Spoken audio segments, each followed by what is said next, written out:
What is up? Thank you for tuning in to the MMA Podcast 151, December 18th. Man, we got a ton to talk about.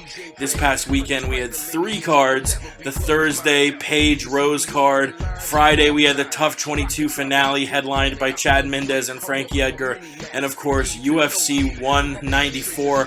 Conor McGregor with a 13-second knockout over the pound-for-pound king. Luke Rockhold also dethroning Chris Weidman. Gonna break all those cards down. And this Saturday, the lightweight belt on the line. Rafael Dos Anjos and Donald Cerrone. Gonna be a big podcast. Thank you for tuning in. I'm ready to do it. Let's do it, people. Continue to grow. Let's go.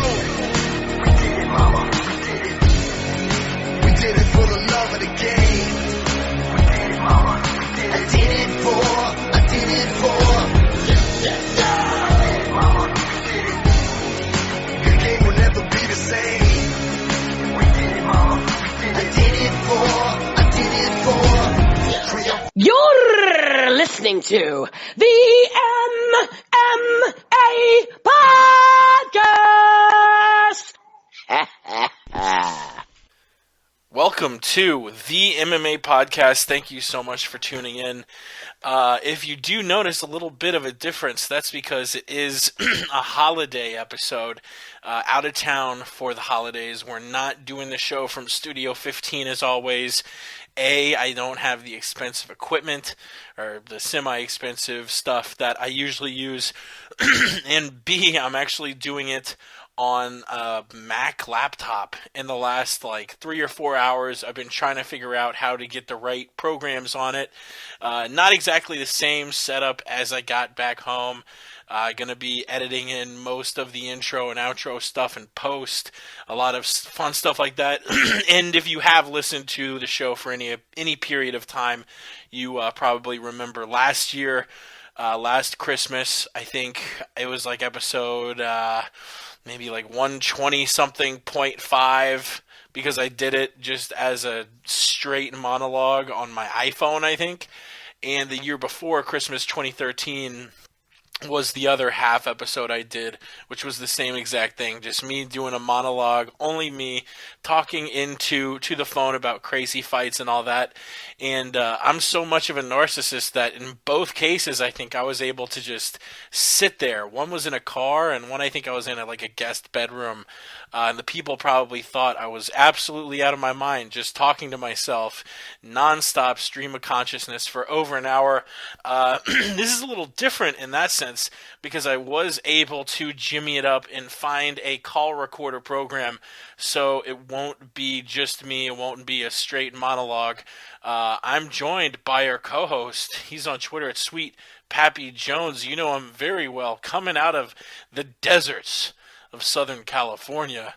It's your boy P-Money. Pat, what's going on, brother? We got a lot of fucking fights to break down. Jesus Christ. Big Jake, we made it, bro. We made it through the week. We were hyping it up. Oh my goodness, it was a beautiful time. All those events, they went off pretty much without a hitch. Can't wait to break it down with you. It's a cold night out here. We up here in Riverside County. We got the number one death penalty conviction rate. We sentenced more people to death than any other county in the U.S. of A. We're number one, and we're with the number one podcast, the MMA Podcast, and we're going to murder this game right now, breaking down these cards. Also very excited to break down the UFC on Fox 17, Rafael Dos Anjos versus Donald Cerrone 2 for the lightweight strap. So ready to get into it. Yeah, let's do it, man. And, I am a lazy fuck, and if it had been we'd, especially I think in October and November, or not November, but I think September, October, was quite slow for the UFC. We had a few shows where there wasn't a card to recap or a fight to break down on the upcoming weekend. Nothing. Yeah, and if it was like that, I probably would have chosen the lazy option and just taken a week off. But there is no way in shit we're taking a week off with all of this going down. UFC 194 weekend. We had the pay-per-view Saturday, that Edgar Mendez card Friday, the Paige Sage card Thursday. We're going to talk about all those cards and break down UFC on Fox, Dos Anjos versus Cerrone 2. I'd usually spit out a phone number to call in live, But actually, one of the rare episodes we're not doing live on Ustream. Couldn't really figure out how to work that into the mix. So this is just a straight closed conversation between myself and P Money. Closed. Nice and intimate. Closed unless MMA's #1 conspiracy theorist, Ramses, at the Aunt Jimmy show. He said he might give me a call. He said he saw some fishy things going on this weekend. We'll see if he calls up or not. But yeah, we do appreciate you tuning in. Man, what a weekend. I know the UFC has done 2-card weekends. This is the first 3-card weekend they've done, right? To my recollection, I want to say they maybe have had a string of like 3 cards in 7 or 8 days. The one's in like Europe and the other one's in Vegas, and it's all mixed up. Yeah. But back to back to back, 3 days in a row. No, to my recollection, we have never seen that before. And, I guess like we normally do, quick shout out, follow us on Twitter at The MMA Podcast. If you're not following us on Twitter, honestly, I have no idea how the fuck you found this podcast. And for links to subscribe, visit themmapodcast.com, a website that I severely neglect and need to get back on updating daily because I think this is going to be super embarrassing. Let's type in this now, themmapodcast.com. The last article, May 15th. I am a lazy fuck. All right, let's get into this weekend's cards. We started off with the Paige and Sage card where they famously paired Paige Van Zandt and Sage Northcutt on the same card. Was able to watch the prelims of this. Let's talk about the prelims and let's go up to the Sage Pfister fight. So we'll include Thiago Santos with a beatdown over apparently this Elias Thurido guy is a model. I hope he's still able to get modeling work out after this fight, but that man was bloodied up, a couple of fat lips. He didn't look like he had a chunk, it didn't look he looked like he had a cut in his forehead.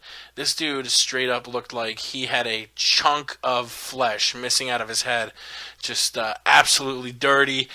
Speaking of dirty, Tim Means, the Dirty Bird, with a KO victory over John Howard. The guy, so electric, so fun to watch. Who else? Aljamain Sterling getting that big paycheck. He was offered a contract extension by the UFC, turned it down. Is now technically a free agent, but we all know what that means in Sterling's case. He's very interested in coming back. And he's going to make Zuffa and Dana and Lorenzo pay up to keep him in the bantamweights and start getting some big-name fights. Other winners on the card include Sergio Moraes, Antonio Carlos Jr., Santiago Ponzinibbio, a good night for the Brazilians, Danny Roberts, Zubara Tukov, and Kalen Curran. I really like the Sterling fight. Johnny Eduardo was a very underrated bantamweight. The guy's got an impressive record. Gets subbed out in the second round with a guillotine by the Funk Master, who was rocking a extra funky haircut. Sterling, one of the few guys we've had on the show multiple times. I'm going to try and get in contact with him maybe in a couple weeks after all the busyness in the holidays get behind us. Talk about that fight, talk about his future at bantamweight, who he's going to fight next. I think he's now 5th or 6th. I think he's one spot behind Faber. And, Faber, a guy who also got a win this weekend. That would be a fun fight. That fight was fun. Tim Means, like I said, excellent KO. And Thiago Santos, I think looking at the lines, I think Santos was an underdog here. So not only the dog getting the win, but looking very impressive doing so. What did you think of these fights? Well, this was just the best 3 days a mixed martial arts fan could ever ask for. This was an all UFC Fight Pass card, and from top to bottom, it did not disappoint. I mean, Aljamain Sterling versus Johnny Eduardo, which you had mentioned, that was the 5th fight on the card out of a 10 or 11 fight card. I mean, this was buried on the UFC Fight Pass prelims.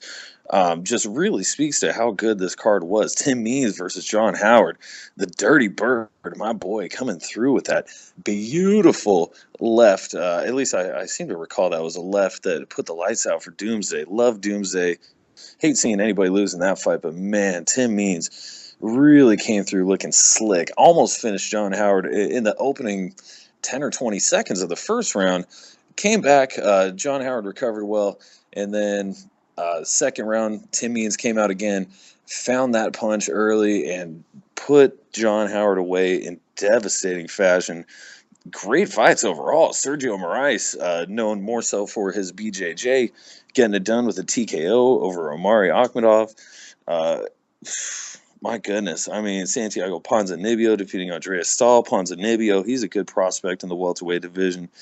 Man, lots of good stuff. Everything was quite enjoyable on this one.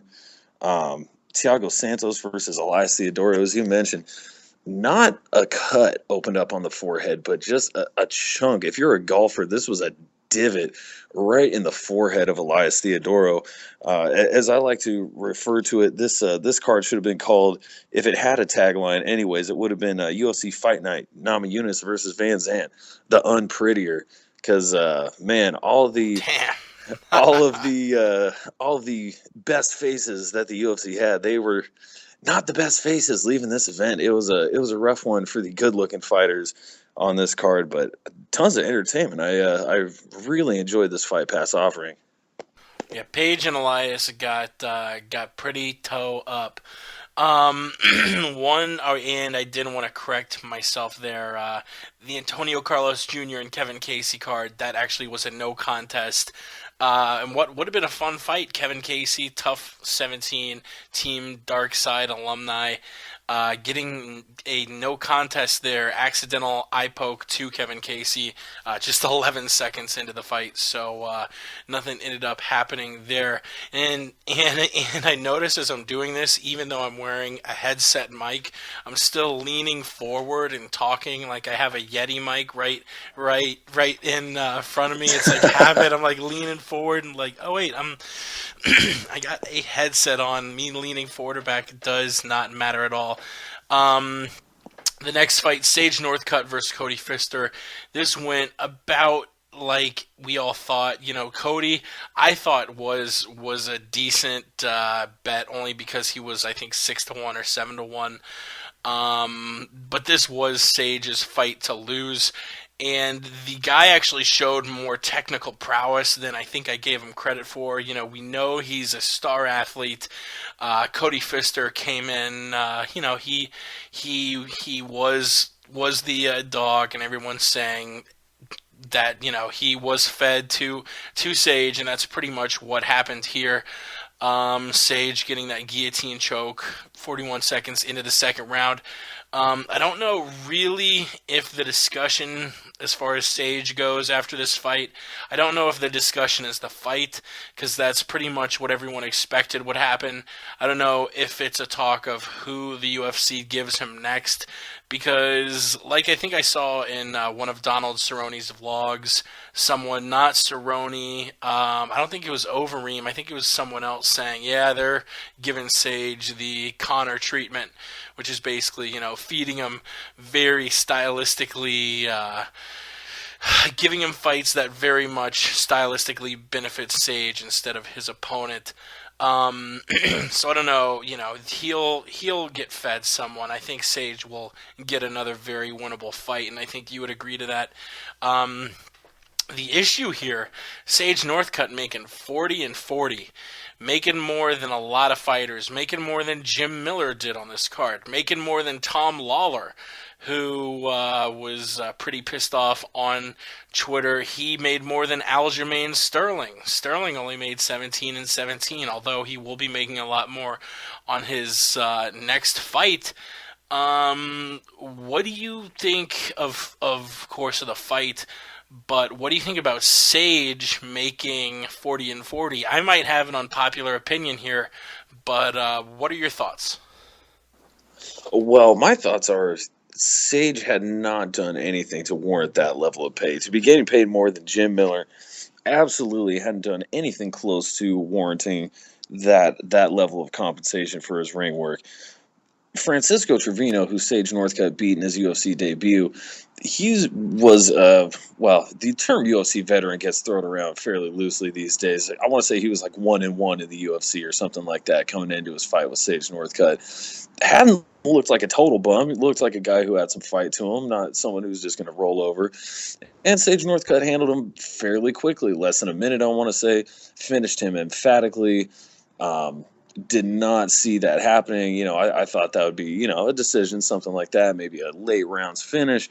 But he came in, got the job done real quick.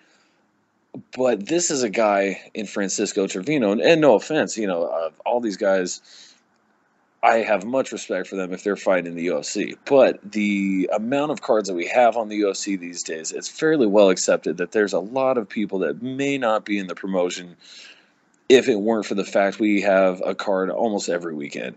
Francisco Trevino, I'd say, falls into that category.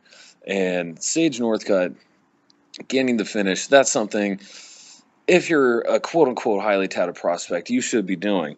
But even with what he did, does that warrant 40 and 40 against Cody Pfister, a guy who doesn't even have a Wikipedia page? I don't think so. Does that warrant him making more than pretty much everybody on the card, as you mentioned, Aljamain Sterling? I mean, I don't recall anybody that made less than him. I'd have to go back and check, but I want to say he was the highest paid fighter on the card.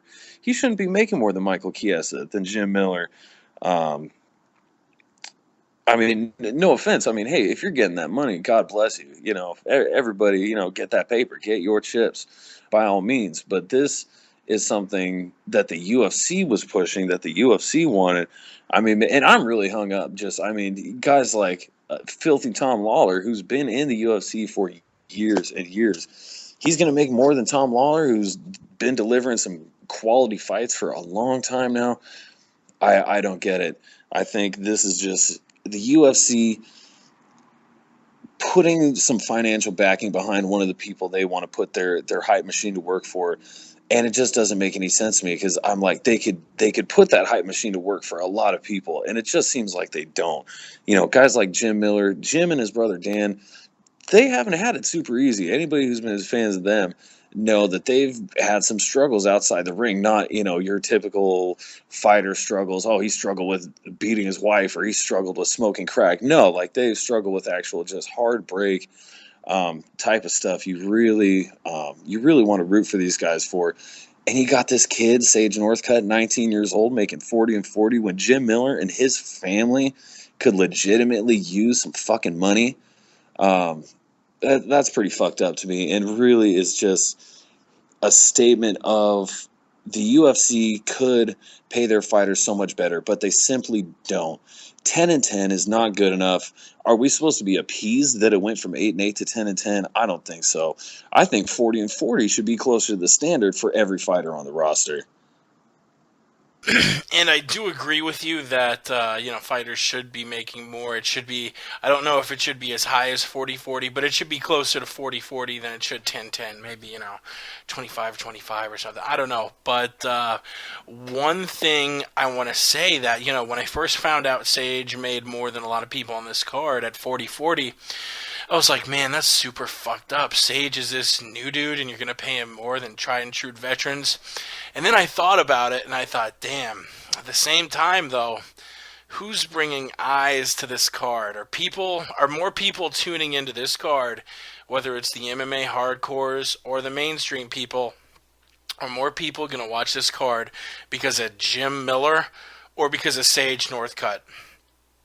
Sage Northcutt. Are people going to watch more for Sterling or Sage? Sterling's my boy. He's one of my top 5 favorite fighters in the UFC.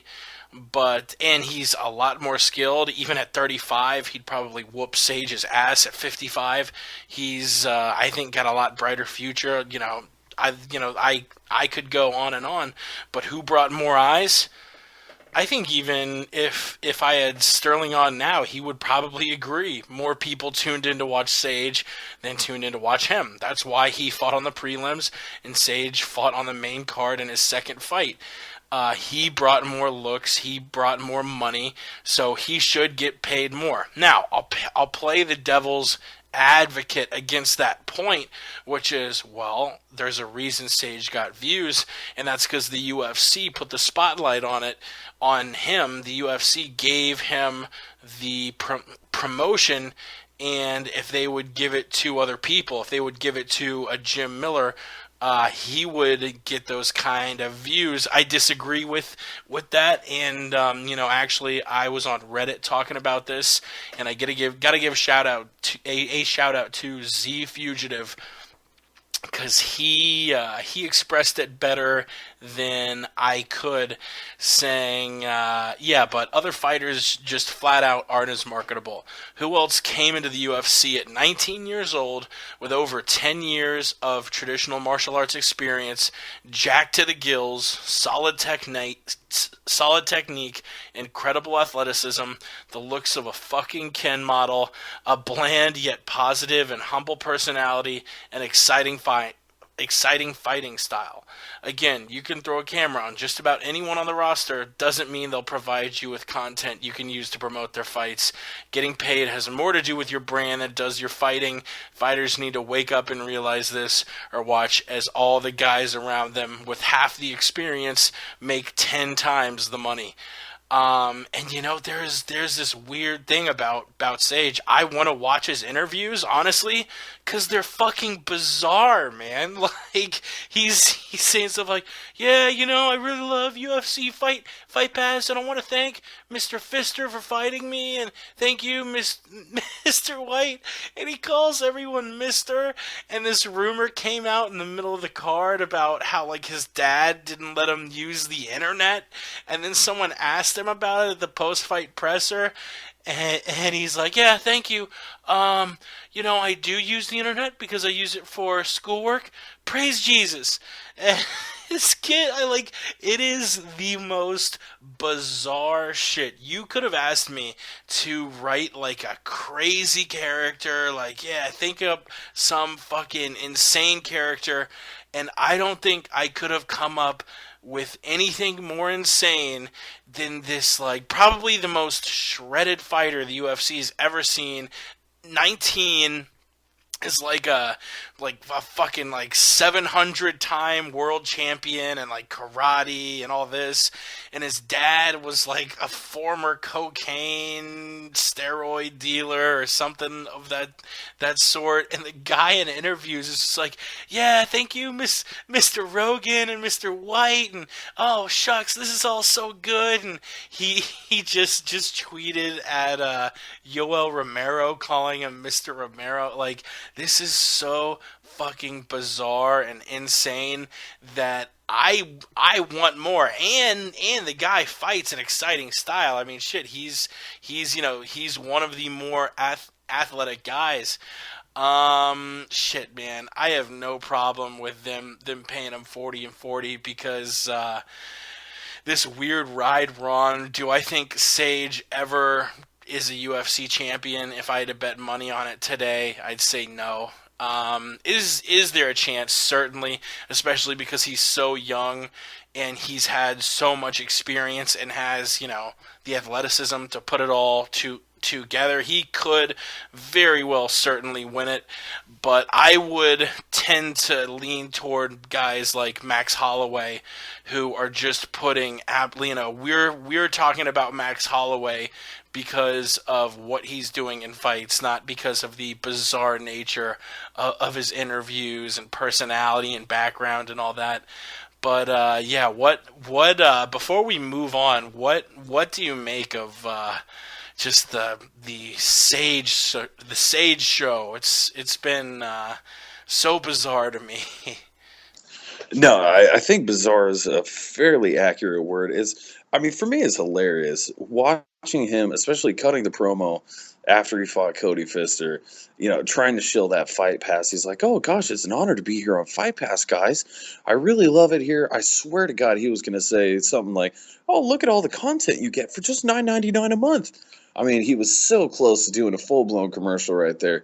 And obviously, that's why the UFC loves him and why they're going to pay him those bucks, because he's going to try and be that company man. He's try-harding for sure. He is try-harding on that one, and more power to him. He's trying to be smooth about it. I mean, he's just a young kid. He's got a lot of room to grow, not just in cutting the promos, in the fights, in all respects as is concerned. And yeah, it is so funny just watching him. It's like watching Ken from 30 Rock, or Kenneth from 30 Rock. I don't know if anybody watches that show, catches that reference, but it's Jack something, the actor. Yes. It's like watching him in the cage, just super nice, super friendly. A little bit better looking version of that. I don't know that old Kenneth has the 8-pack going on there. Could do the standing front flips with like zero inertia, but yeah, it's just so funny to see that contrast. Kind of like a Michael McDonald almost, although Michael McDonald was always much more natural and seemed like a I don't want to use the wrong word here. I was going to say approachable, but I don't think that's it. He just seemed like a more natural guy. Seemed like a guy who was talking on the mic and not cutting a promo. But kind of similar there, just the wholesome dude, and you're like, is this dude really a fighter? That kind of whole thing.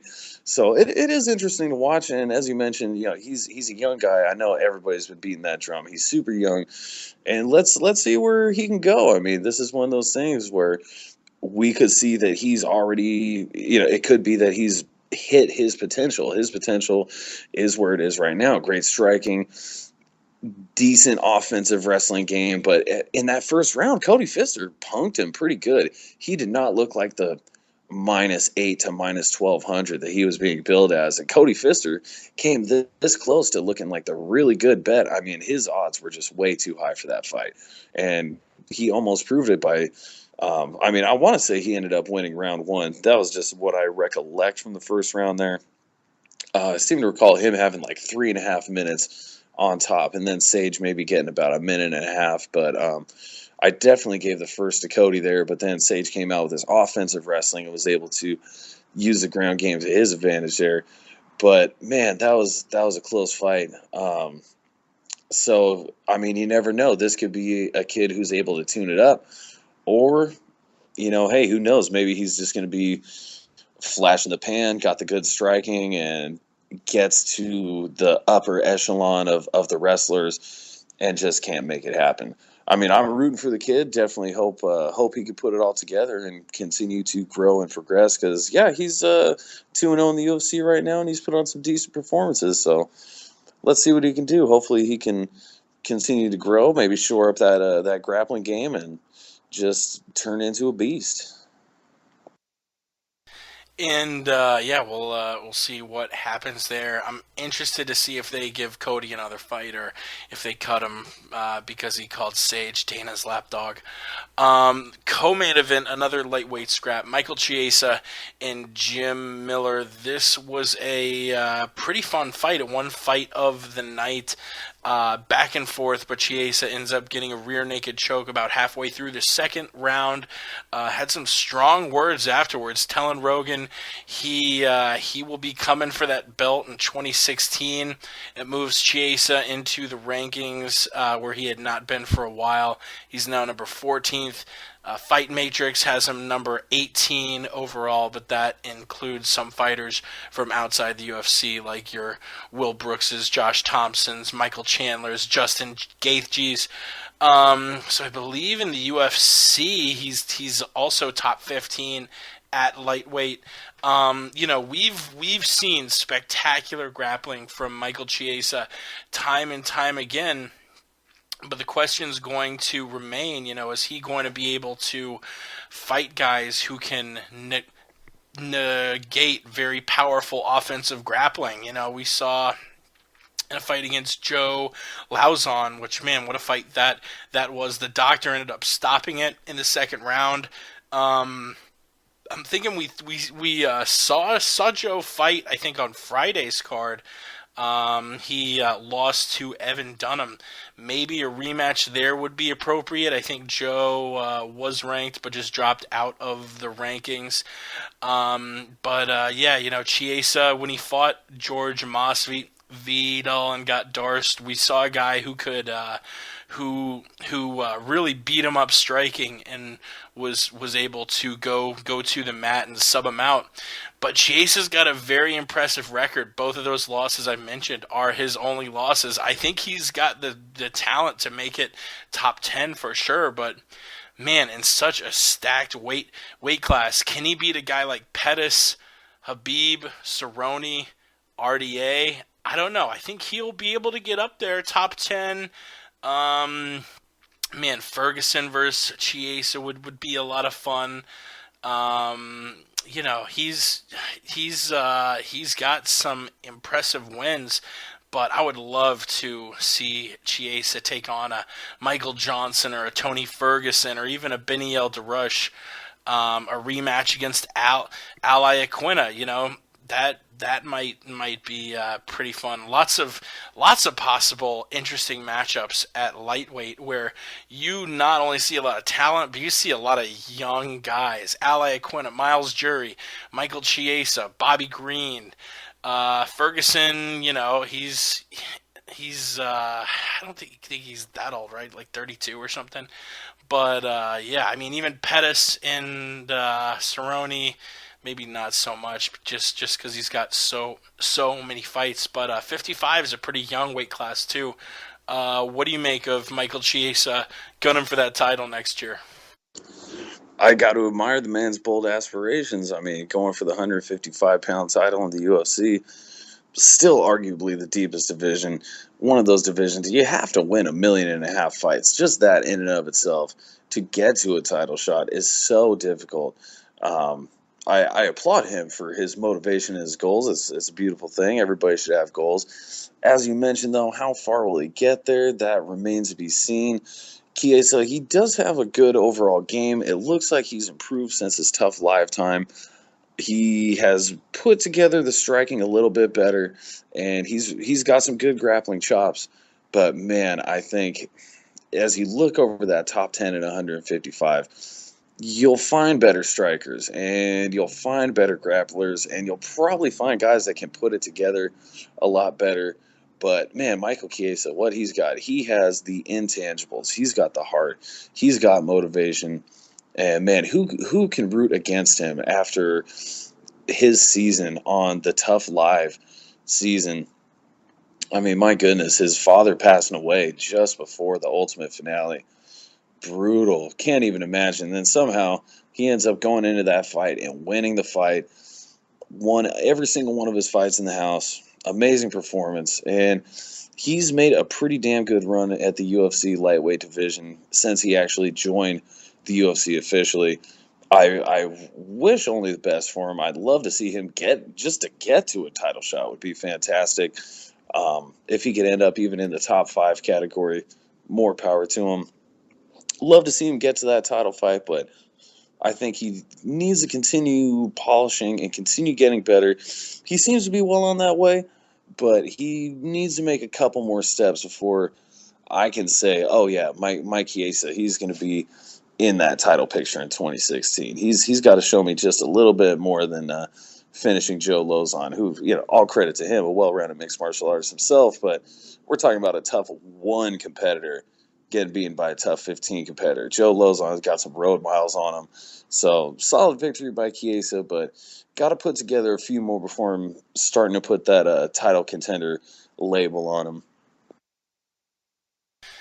And that brings us to the main event, Rose Namajunas putting a beatdown on Paige Van Zandt. Credit Paige for showing a ton of heart. Jesus, it was not pretty though. It was cruising to look like maybe, a rare like 50-43, 50-42. There were multiple 10-8 rounds. Paige wasn't offering up much offense at all, and Rose was just putting it to Paige, grappling, standing up. Early in the fight, Paige got a pretty decent cut on her right cheek and was bleeding all over the face. Her face, I think every round her face ended covered in blood. Just absolutely horrific is one word, but if you're in the corner of Rose, it was a masterpiece. Just looking like an absolute boss with the new buzz cut. I actually buzzed my hair today like Rose, but yeah, Rose looking like a boss, stepping in there. Before we talk about their futures, what did you think of the fight? Man, it was a great fight. Definitely, I think a lot of us, a lot of people in both the MMA media as well as MMA fans overall, were kind of on the general consensus that Paige Van Zant versus Rose Namajunas was a tougher fight than Paige Van Zant versus Joanne Calderwood, which was initially scheduled to be the main event for this card. Namajunas, young girl herself, under the tutelage of Pat Barry, she has really put things together. She's got a great game. She's got the striking, she's got the submission game, and a young prospect herself. She's had her setbacks, but definitely seems to be improving there. And man, did she derail that Paige Van Zant hype train? Something fierce. Can't believe Paige was the favorite going into that one. I mean, Namajunas just is so crisp. It's one of those situations. Kind of, I mean, I hate to use an analogy that's maybe not the most pertinent, but if you would, kind of the Fabricio Verdum, Cain Velasquez thing. Cain Velasquez may be a better wrestler than Fabricio Verdum, but Fabricio Verdum is going to outstrike Cain Velasquez more likely than not, just due to his length and his Muay Thai skill set that he's acquired over the past few years. But he's also super dangerous on the ground and one of the best on the ground that there is. So even if you do use your wrestling to take him down, you're swimming with the sharks there. Really, no option is preferable. And I think that's kind of what Paige Van Zant had here. Perhaps a wrestling wall install advantage there. But as far as like submission grappling and the striking game, Rose has really been polishing things up all the way around. She just put hands all over Paige Van Zant all night. It was a great display. Her hands really seem to be sharpening up. That submission work just keeps getting better. My goodness, Rose Namajunas was just looking vicious out there. Definitely earning the thug moniker with that display. I love seeing it, and wishing all the best to Paige Van Zant. She's still, a bright young prospect, young girl, 21, maybe just turned 22, something like that. She's training with a good camp.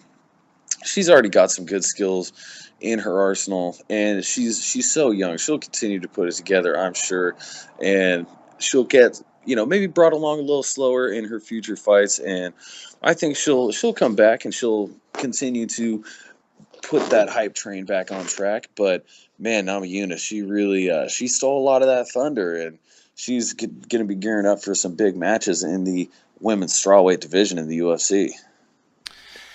Yeah, and that brings us to Thug Rose.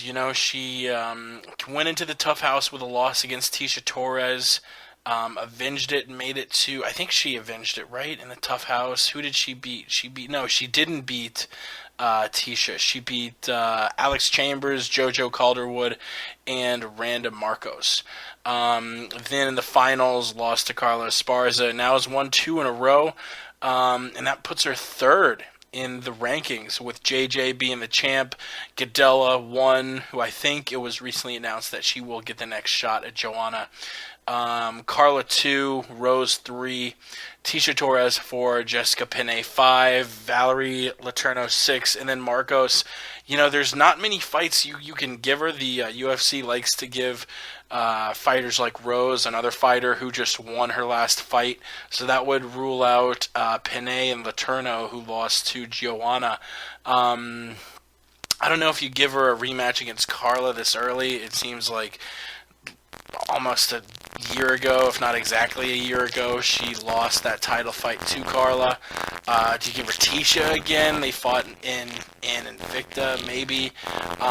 Maybe the winner of Randa Marcos and Carolina. She has a tough last name. Carolina Kowalkiewicz, maybe. They're going to be fighting on this Saturday's card. So yeah, a lot of options. I guess I would go with the winner of Marcos versus Carolina, especially if Carolina Kowalkiewicz is able to win that fight, which she very well could. I don't know. Who do you think is next up for Thug Rose? That's a really tough one to answer.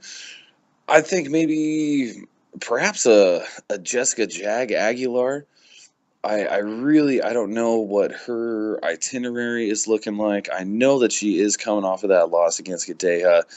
I think that would be a good one to go with. If not, Jag. Oh my goodness, I don't know. Perhaps, Randa Marcos, although they did fight on the tough finale. Oh no, wait a second. I want to say Randa Marcos actually just had her fight announcement. Yeah, Marcos is fighting on Saturday. Oh, there we have it. Yep, against Carolina Kowalkiewicz. I hope I'm saying her name right. There we go. Oh, sound close enough for government work. I think the winner of that match would be a great matchup for Namajunas. Or again, I do like the Jessica Aguilar match. I think Aguilar might have. I want to say she released a video where she was talking about maybe fighting injured in her fight against Gadeha, just wanting to get into the UFC, maybe taking that fight when she shouldn't have taken that fight. Whatever the case may be, I think this would be a good match for the both of them in their careers. Maybe Jessica would want to prove that her loss in her UFC debut was just a fluke, and Rose Namajunas, she can take out another top tier talent and keep her positive momentum going forward. Yeah, and I'm looking forward to breaking down that Marcos Carolina fight because that one could go either way. I think that does it for the Thursday card. Let's get to Friday's UFC Team McGregor versus Team Faber Tough 22 finale. We talked about it briefly before the show. It was a really boring card, wasn't it? I mean, you did have some. I mean, Ferguson, Barboza was fun. Edgar Mendez was fucking wild. Aside from that, you had Hall, Lobov, which, if you understand jiu-jitsu, I'm sure was very entertaining for a lot of people. It was Hall just fighting for sub after sub. Give Lobov credit for escaping him, but just wasn't able to put forth any offense.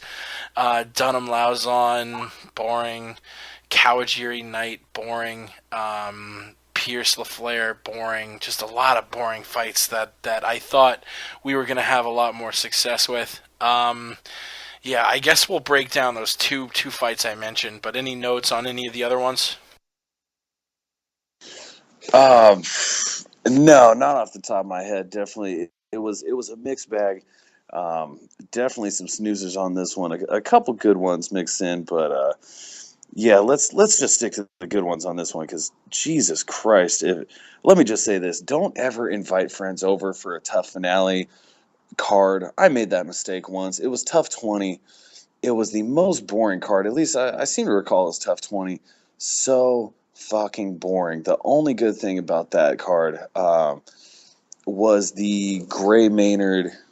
Or no. Actually, I'm thinking this is probably even further back because I'm thinking of the Gray Maynard Nate Diaz knockout there because that was the headliner of a tough card. Actually, maybe it was Tough 20. I don't even remember. But I must have 5, 6, 7 people over. Everybody's bored as shit. I'm the host. I was passing out on the couch basically. Thank God Nate Diaz knocked out Gray Maynard to save that one. But if you're ever trying to recruit some people to get them on the MMA bandwagon, don't invite them over for a tough finale fight. Jesus Christ, subpar talent, shitty pacing. Fortunately, they redeemed themselves with a couple good matches on this one. And one of them was Ferguson versus Barboza. What a back and forth. I mean, both of those guys had moments where you're like, damn. Who did you have winning the first round? Ferguson got that second round, but if I remember it correctly, did Barboza win the first? Oh my! You know what? It was such a tornado whirlwind of MMA dude, the past couple of days. I'd have to go back and watch a lot of these fights. My goodness, I just remember that fight being nasty. Edson very well could have won that first round. I see. I mean, that was a super close fight. And yeah, you know, I thought this fight would go down more one-sidedly for Tony Ferguson, but it really didn't. Edson showed a lot of grit. This was the fight of the night. Ferguson ended up winning $100K for the fight of the night and performance of the night. Ends up getting a Darce choke in the second round. Holy shit! What is your take on the entire fight before we move on to who Ferguson should fight next at a stacked lightweight division? Yeah, crazy fight. I mean, pretty much one of those fights where you look at it on paper and you're like, oh man, this one's just going to be a massacre. And sometimes those fights don't always play out this way. This one absolutely was. It looked like pure violence on paper, and that's absolutely what it was. It was just carnage inside that octagon. The techniques these guys were throwing and landing on each other, the intensity with which they were fighting, and I forget if it was an illegal up kick that I want to say it was an illegal up kick. Yeah, that Tony Ferguson landed on Edson Barboza. Definitely not an insignificant shot. A shot that really many fighters could have said, hey, you know what, let's wave this one off, call it a no contest. And I mean, it really would not have been a terrible call. I mean, fights or blows like that can certainly change the complexion of a fight quite easily, just like an inadvertent low blow. A whole different subject, really, but those things, man, they can really do a number. And Edson Barboza was doing very good. I know myself, I was high on Ferguson, although had noted Barboza had been really doing a lot better himself. I was high on pot during the fight. I'm pretty sure I was myself. That's a safe bet anyhow. But Barboza had just really, he'd been looking better himself. Ferguson had been looking better. And man, it was a fucking clash of the Titans in there. It was a fantastic match. And, you know, Barboza could have easily said, no, you know what, I can't continue. That was an illegal up kick. Could have gotten the no contest. I don't think that would have scored it a DQ win for Barboza. It wasn't that far into the fight. But Barboza said, nah, man, you know what? Let's keep doing this. Let's keep the scrap going. And it did not turn out for him, but my goodness, he's still a young cat himself, Barboza. He's got a lot of potential in this division. He keeps getting better himself. Tony Ferguson keeps getting better. It was just mayhem. I'm so thoroughly pleased with how this fight played out. And Tony Ferguson, you know, this moves him up the lightweight rankings, moves him to number 5. Fight Matrix has him number 4 in the UFC, 3 if you do it UFC style and take the champion out of it, which was such a brilliant move to essentially give everyone a ranking a spot higher by not including the champion. Fucking brilliant.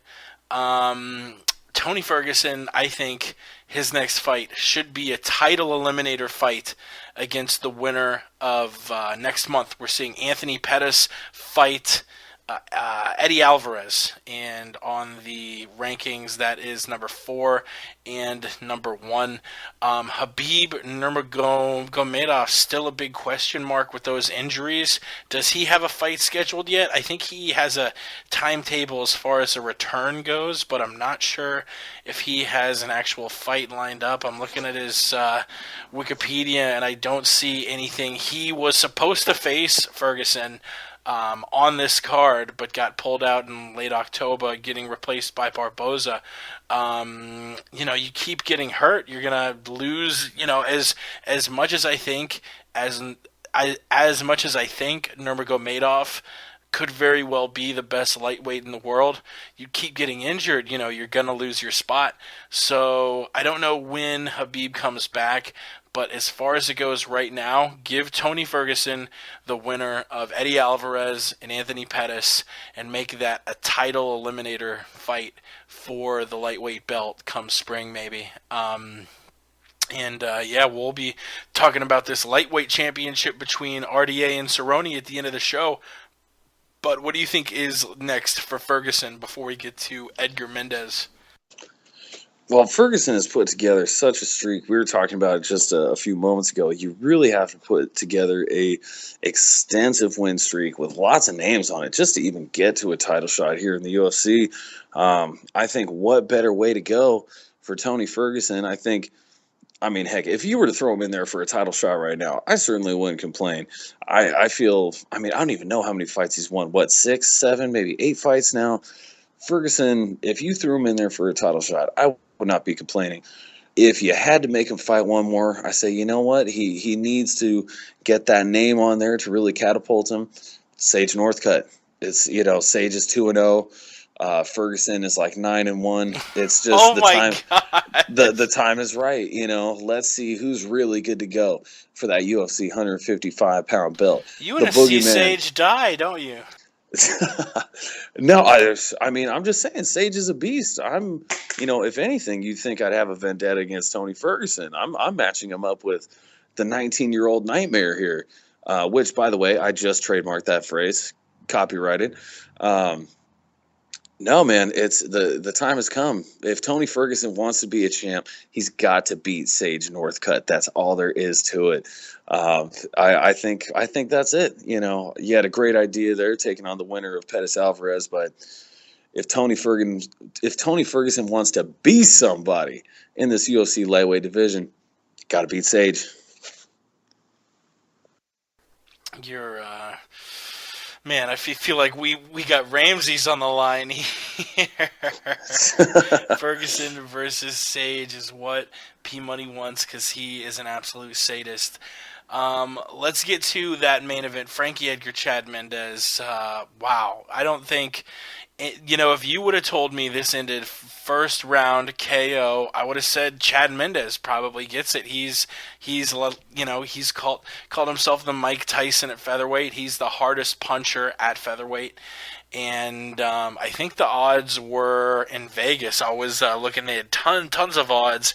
And if it ended in a decision, it was big toward Frankie. And if it ended inside the distance, it was a little bit toward Chad.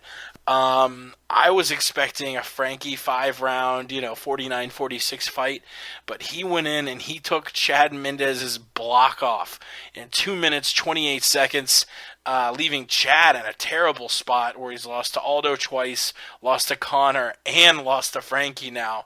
1-3 in his last 4 fights, losses to all 3 guys, and he will get back on the horse and probably beat up anyone who's not named Frankie Connor or Jose. But tough times for Chad Mendez. Frankie Edgar now looking for the belt. We'll talk about what's next for Connor. And, Frankie called out Connor and deserves a championship fight. Might need to wait around for it for a little bit, especially if Connor ends up moving up to 55 for his next fight. But Frankie Edgar... looking to become the 3rd multi-weight champion in UFC history behind Randy Couture and a guy he beat 3 times in BJ Penn. What did you think of this fight? What next for Frankie? This was fucking crazy. I stood up out of my chair. We had 2 very, very impressive main event KOs on Saturday and Friday. But what did you think of this one? Well, Jake, I apologize that I did not get to go back and listen to episode 150 of the MMA podcast, because I'm pretty sure on that podcast, not only did I pick Frankie, but did I say that he would get the finish. I believe I said some sort of late round affair. I think you said Frankie by like 4th round finish or something. Yeah, that's I want to say that's about accurate, because I know I was thinking late, Edgar Maynard 3, 4th, 5th round TKO type of deal. I saw somebody on Twitter tweet out, "Oh, nobody had Frankie by finish, or nobody had Frankie by KO." I said, "Suck my dick. You do not listen to the MMA podcast, and that is your first problem." And if they would have just listened, Frankie has the goods. One of the pound for pound greats to have ever fought in the UFC. And he's still doing it. He's still fighting at a super high level. If a couple judges' decisions would have went his way, he could have been the third two-division UFC champion actively. But this was just amazing. Frankie Edgar, as much as I was hyping it up, as much as I believed in the answer from day one, came out and proved he was even better than I was riding his jock. I mean, I'm not going to lie. I was riding that jock pretty fucking hard going into that contest. Frankie Edgar, man, came through in just a devastating fashion.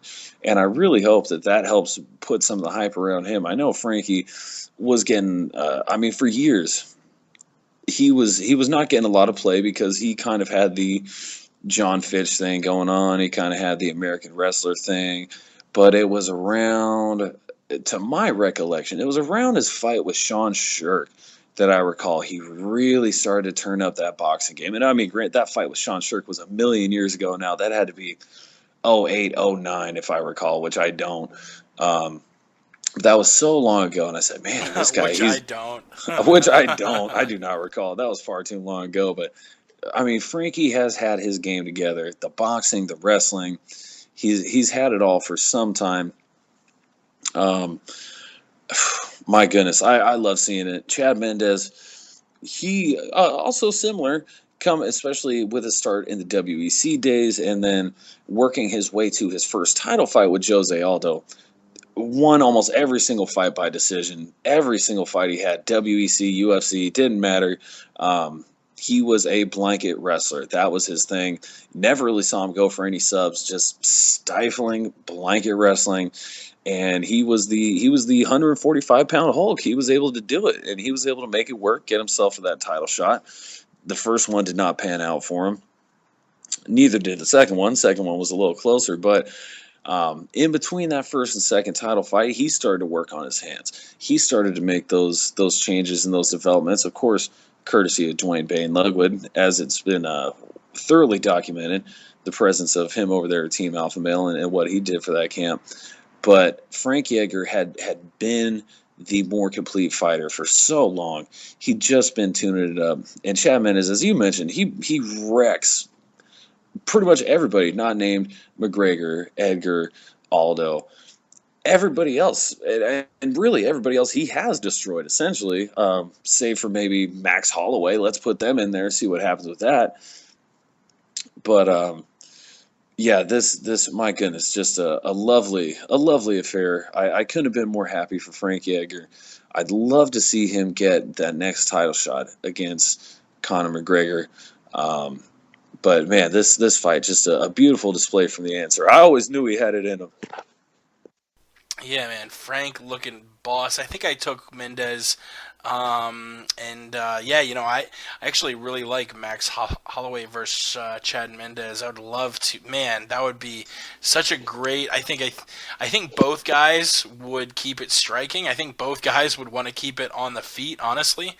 And man, you have that rangy style with Holloway, who fights almost like Dillashaw does, just rangy with kicks and switching stances and throwing all sorts of different punches from angles.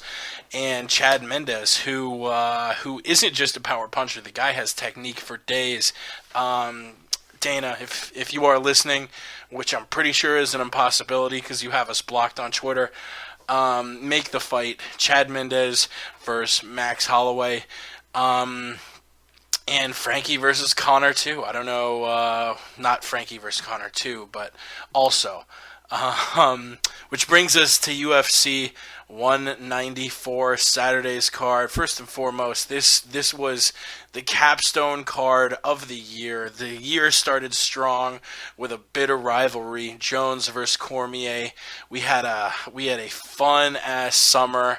a May card that featured both Rumble versus DC for the title that Jones had just been stripped of, and of course Weidman versus Belfort, a fight that had been anticipated for years, it seemed like.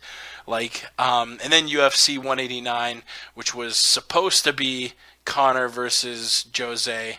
Aldo backs out, but nonetheless, it still becomes Conor's breakout party and his step into the real mainstream of sports. This, the fourth big card. I almost made it 4 out of 4. I made it to the first 3, not this one, unfortunately. But I can't act like I'm not lucky as shit to be at the first 3. You know, I lived in Denver and it was an easy drive. But man, you know, hearing wild stuff about the Irish taking over, just like they did at UFC 189. Heard a story about them flooding the streets on Las Vegas Boulevard, and that was being like applauded, like, oh, you crazy Irishman. I didn't think that was very fucking cool. I thought that was a very, very much a dick move. I don't care why you're blocking traffic. If you're doing, I think I saw a marriage proposal recently blocked an interstate in Houston.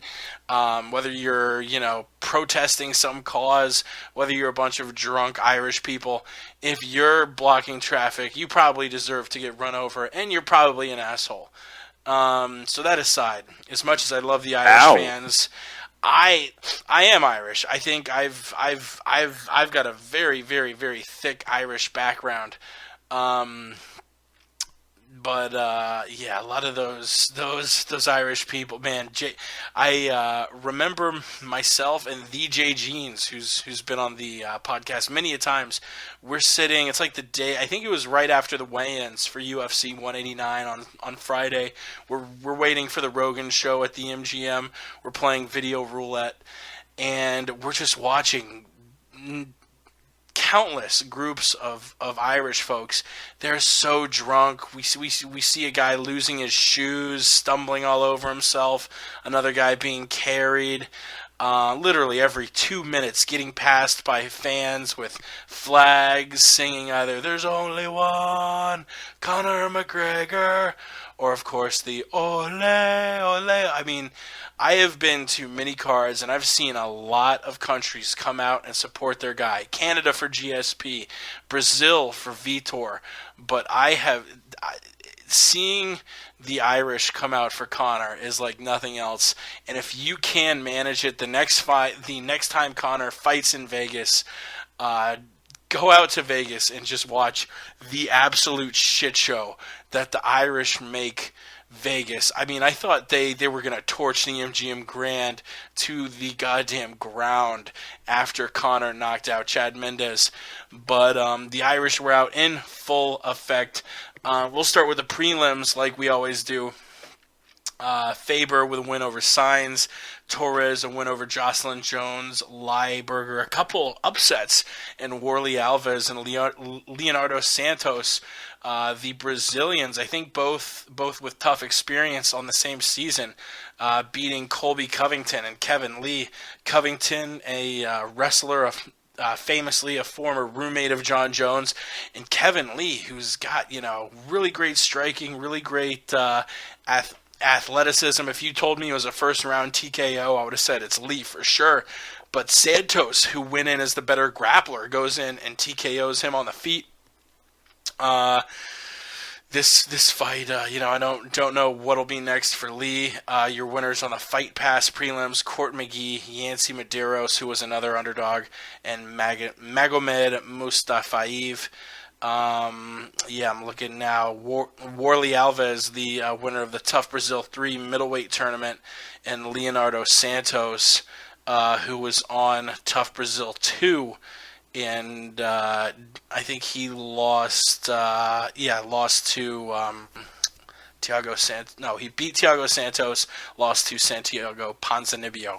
But both of them from tough Brazil seasons, and both of them getting the wins. I think our very own coach Jamie Huey knows and has trained with Warley, and before the fight tweeted out that he is a live dog, and he ended up being right. I'll save the the five for their own topic. But what stood out for you on the prelims? Well, I mean, really, this was the creme de la creme of our 3-card week here, with every single fight. The first fight, Court McGee versus Marcelo Alexandre Jr. McGee, a well-known name, been in the UFC for some time. He was opening up the card on the early prelims on UFC Fight Pass. Amazing. This Court McGee ended up winning a nicely won unanimous decision on that. John McDessie versus Yancy Medeiros.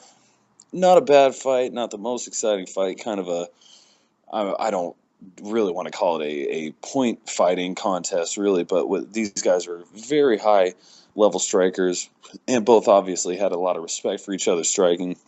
Magomed Mustafayev getting a real nice finish against Joe Proctor. Proctor, he's been up and down in his UFC tenure, had lots of great flashes of good promise there, but could not get it done against the highly touted up-and-coming Magomed Mustafayev, who got a beautiful TKO. And speaking of beautiful TKOs, I mean, you and I, Jake, we were both riding high on the Motown phenom, Kevin Lee. Man, Leonardo Santos, as you mentioned, highly vaunted grappler, supposedly fantastic 155-pound Brazilian Jiu-Jitsu credentials. I say allegedly because we certainly didn't get to see any of that in his fight against Kevin Lee. Able to get the standing strike knockout in that one, or I should say TKO. But it was a beautiful one. He stunned him and dropped him.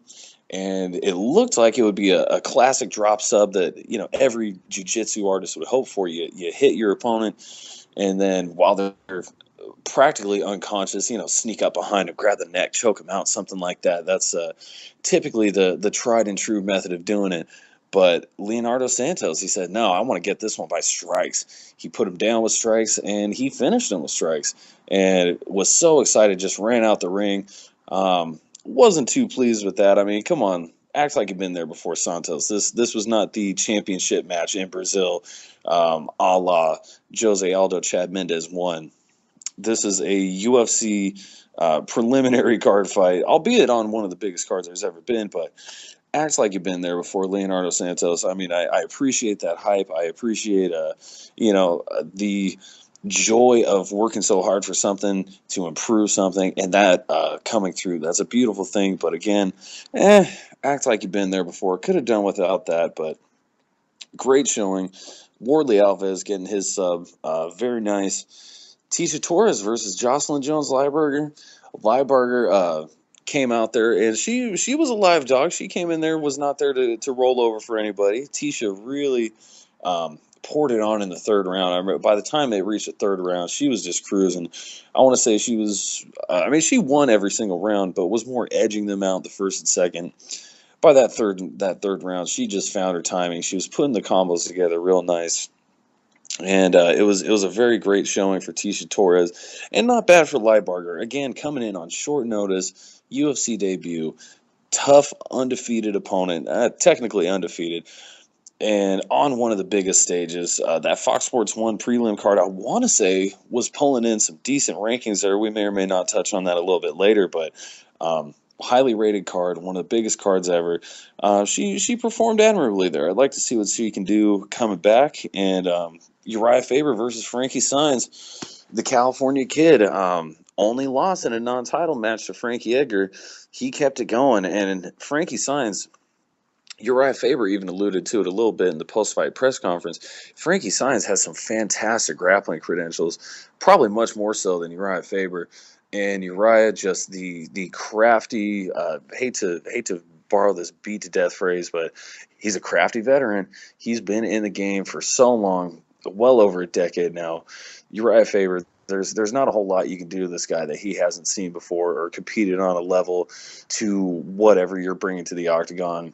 And Saenz made it a fight. It wasn't any kind of walk in the park for Frankie or for Uriah Faber, but man, Faber came in and he did what he does best. He outworked Saenz, he out-hustled him, and he got the unanimous decision. It was a fairly solid fairly solid set of prelims, a good amount of finishes there. I want to say we had more finishes than decisions. So, I mean, heck, anytime, or at least, yeah, more finishes than decisions. So, I mean, hey, anytime you can say that, not bad.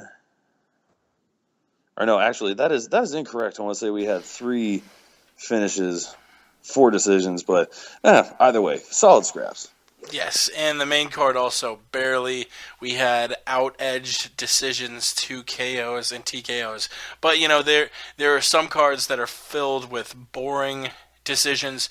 This card was filled with exciting ones, which was fun. Yes.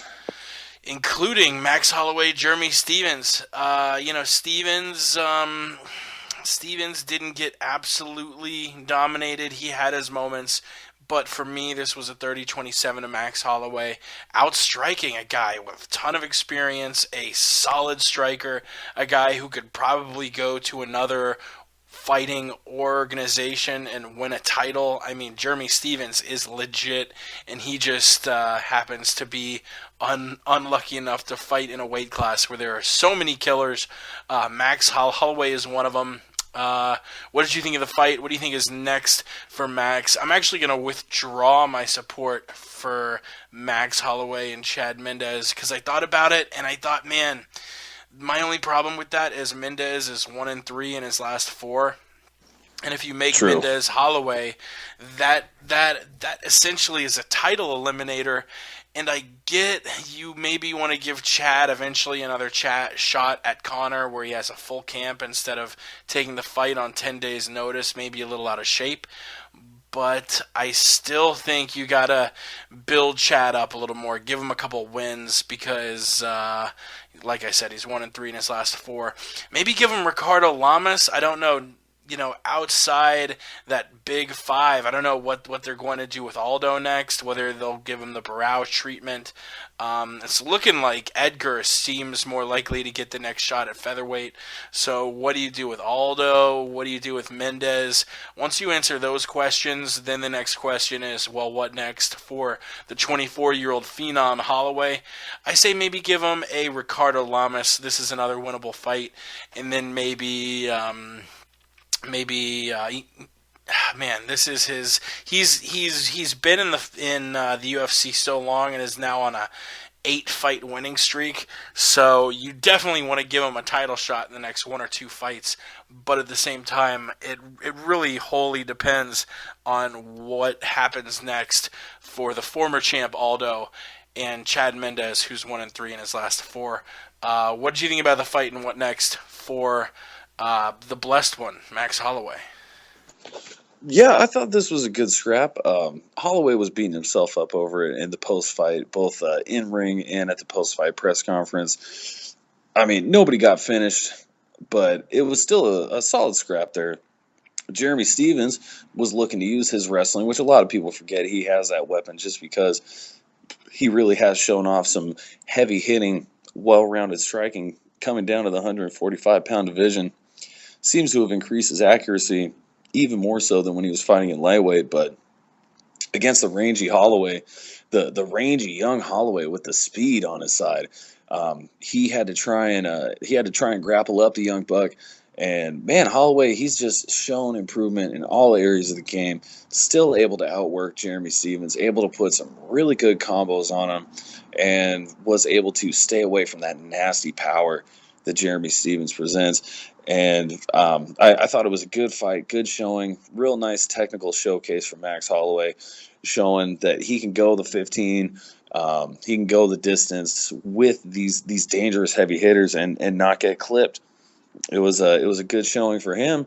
And you know what? I think you're so much better at this matchmaker shit than I am, Jake. I'm going to give credit where credit's due. I also will say that Max Holloway versus Ricardo Lamas, I mean, that's about as good a match as you can get. He hasn't faced Ricardo Lamas. They've never fought each other before. Holloway has beaten just about everybody but Ricardo Lamas at this point.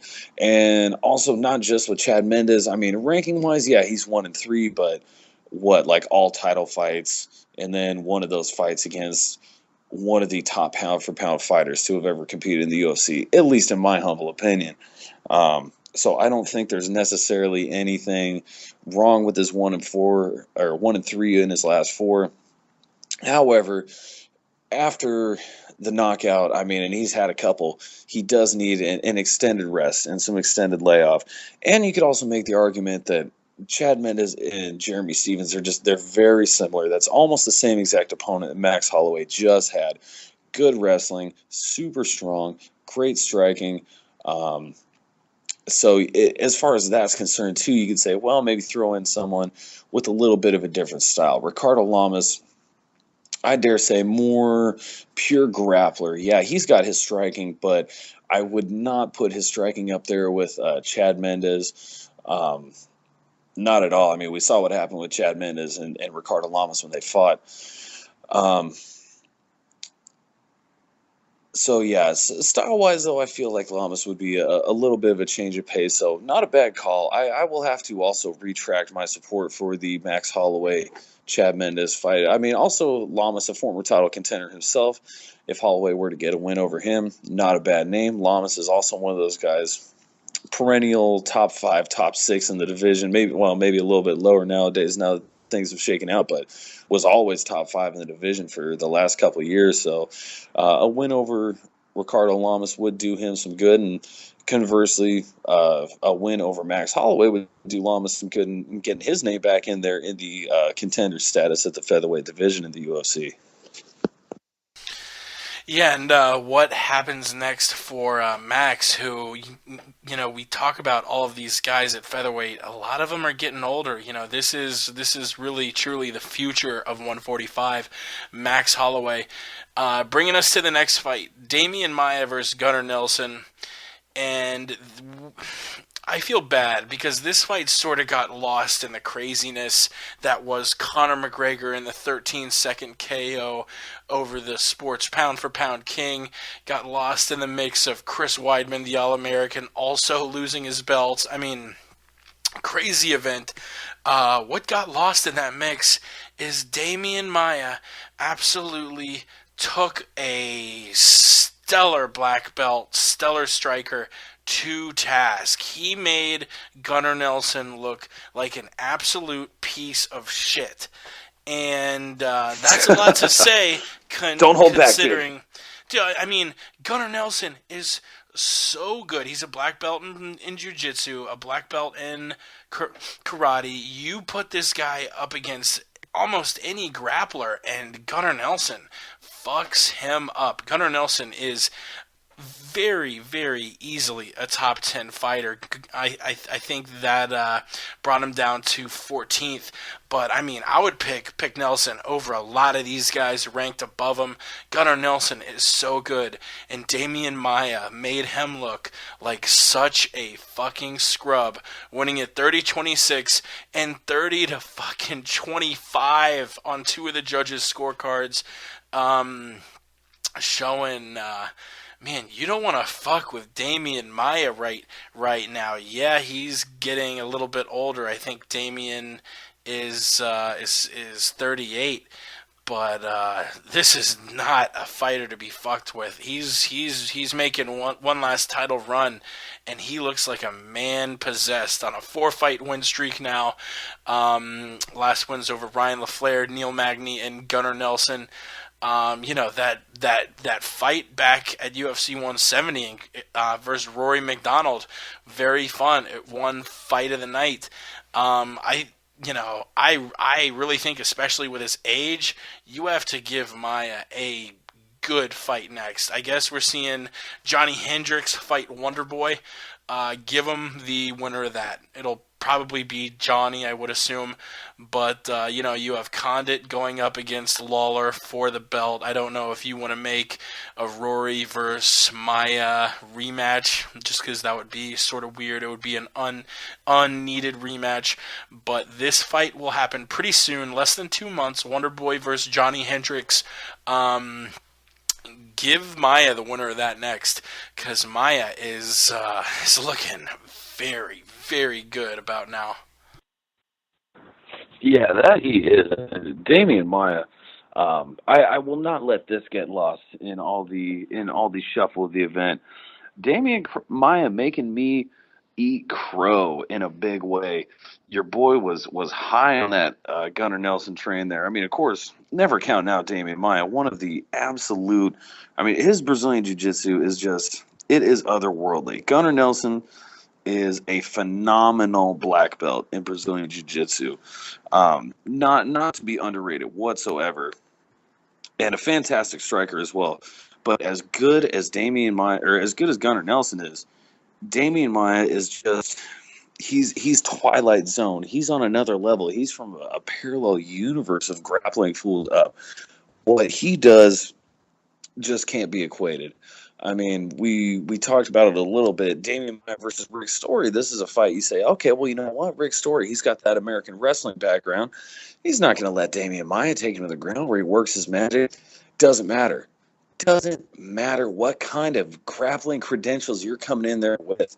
Damian Maia is going to just stick to you like cling wrap. He is just going to suffocate you. I mean, we saw what he did to Story. He damn near broke his neck. The blood's rushing out of his neck or out of his nose as he's pouring on this neck. Like, God damn, he's internally bleeding now.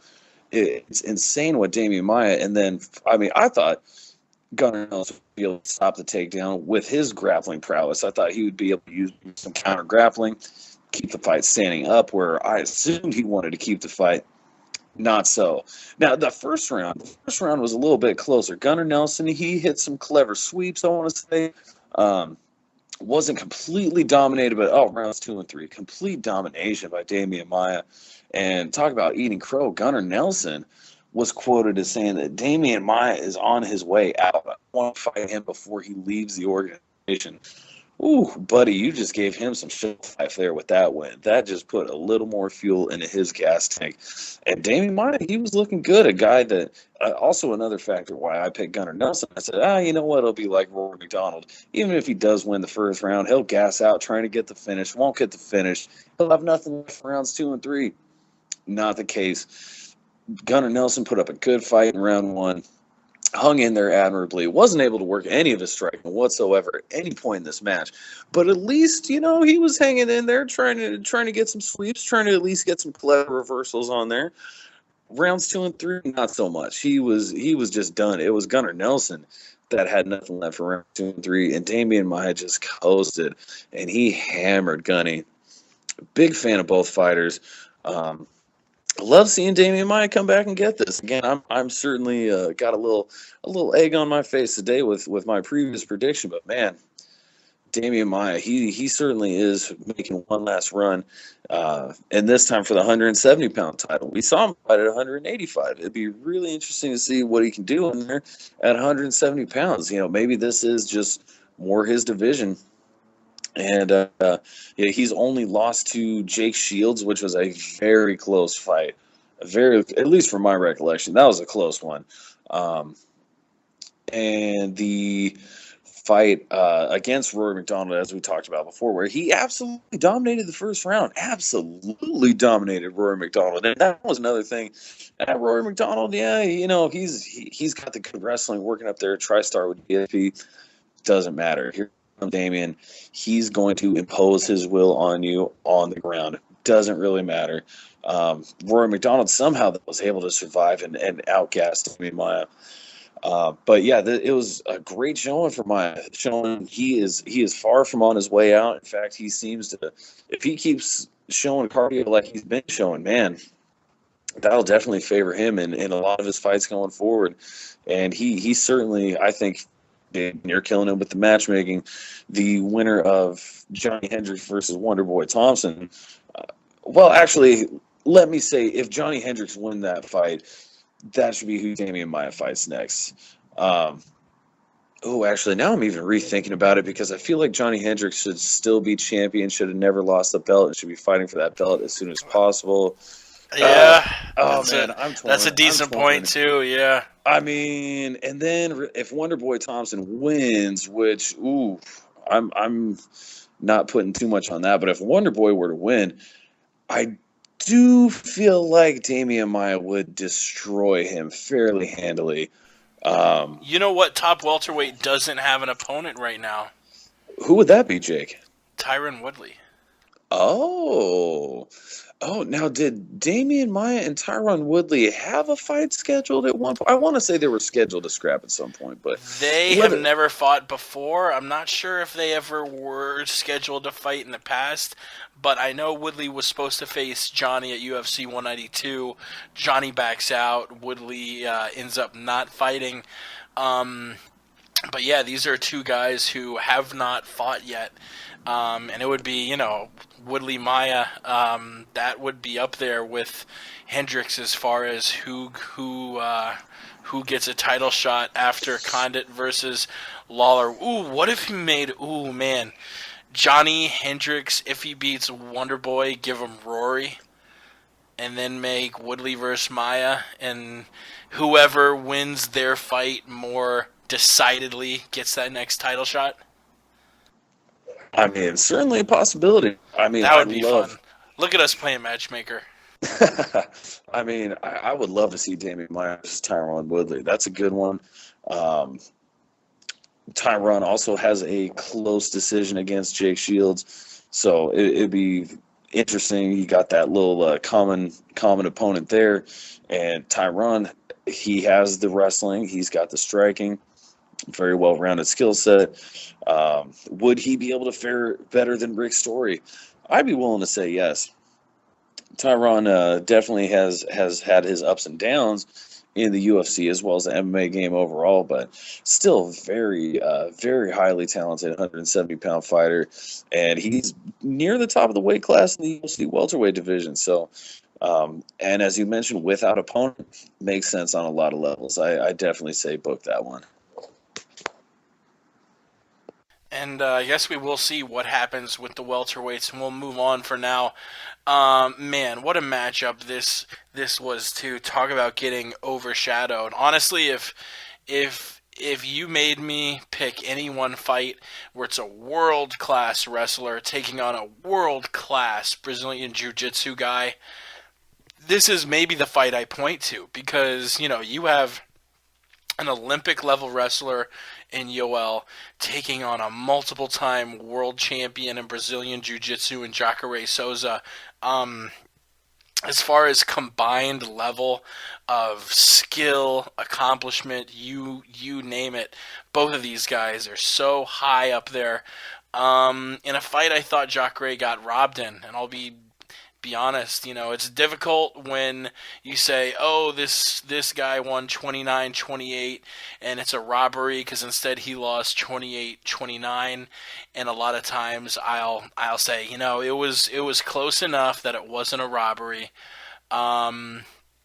I think this was a robbery. I thought Jacare clearly won round 2 and 3. Yoel definitely won the first round, and I could see maybe scoring it a draw because you scored the first round at 10-8, and then gave rounds 2 and 3 to Jacare Souza. Big ups to Jacare for coming back after getting absolutely nailed by a spinning back fist in the first round. Yoel, for me, won the first round, but I don't see how you give the second or third round, especially the third round, which no judge did, but Glenn Trowbridge and Tony Weeks both scored the second round to Yoel, which I thought was sort of crazy. Looking at the media scores here, you only had 2 people who scored it to Romero compared to 12 who scored it to Souza and 3 who scored it a draw. So straight up, I thought Jacare got robbed. The UFC will probably not drop Jacare too far, but he's not going to get a great fight like Yoel will. I don't know what happens with Rockhold and Weidman, whether Weidman gets a rematch or what, but Yoel Romero, maybe give him the winner of, who is Belfort fighting next? Fighting Dan, maybe give Yoel the winner, or no, that happened, right? I'm thinking of something else. Vitor knocked out Dan last month. What the fuck am I thinking of? Yeah, I don't think Vitor's booked up with anybody right now. I don't know. Luke Rockhold says he wants to fight Belfort next. I could see the UFC. I mean, it's probably going to be Belfort or Chris. If it's Chris, give Yoel Vitor. If it's Vitor, I don't know if you make Yoel versus Chris. Maybe you do because they're both awesome wrestlers and have awesome striking for different reasons. Maybe you give him.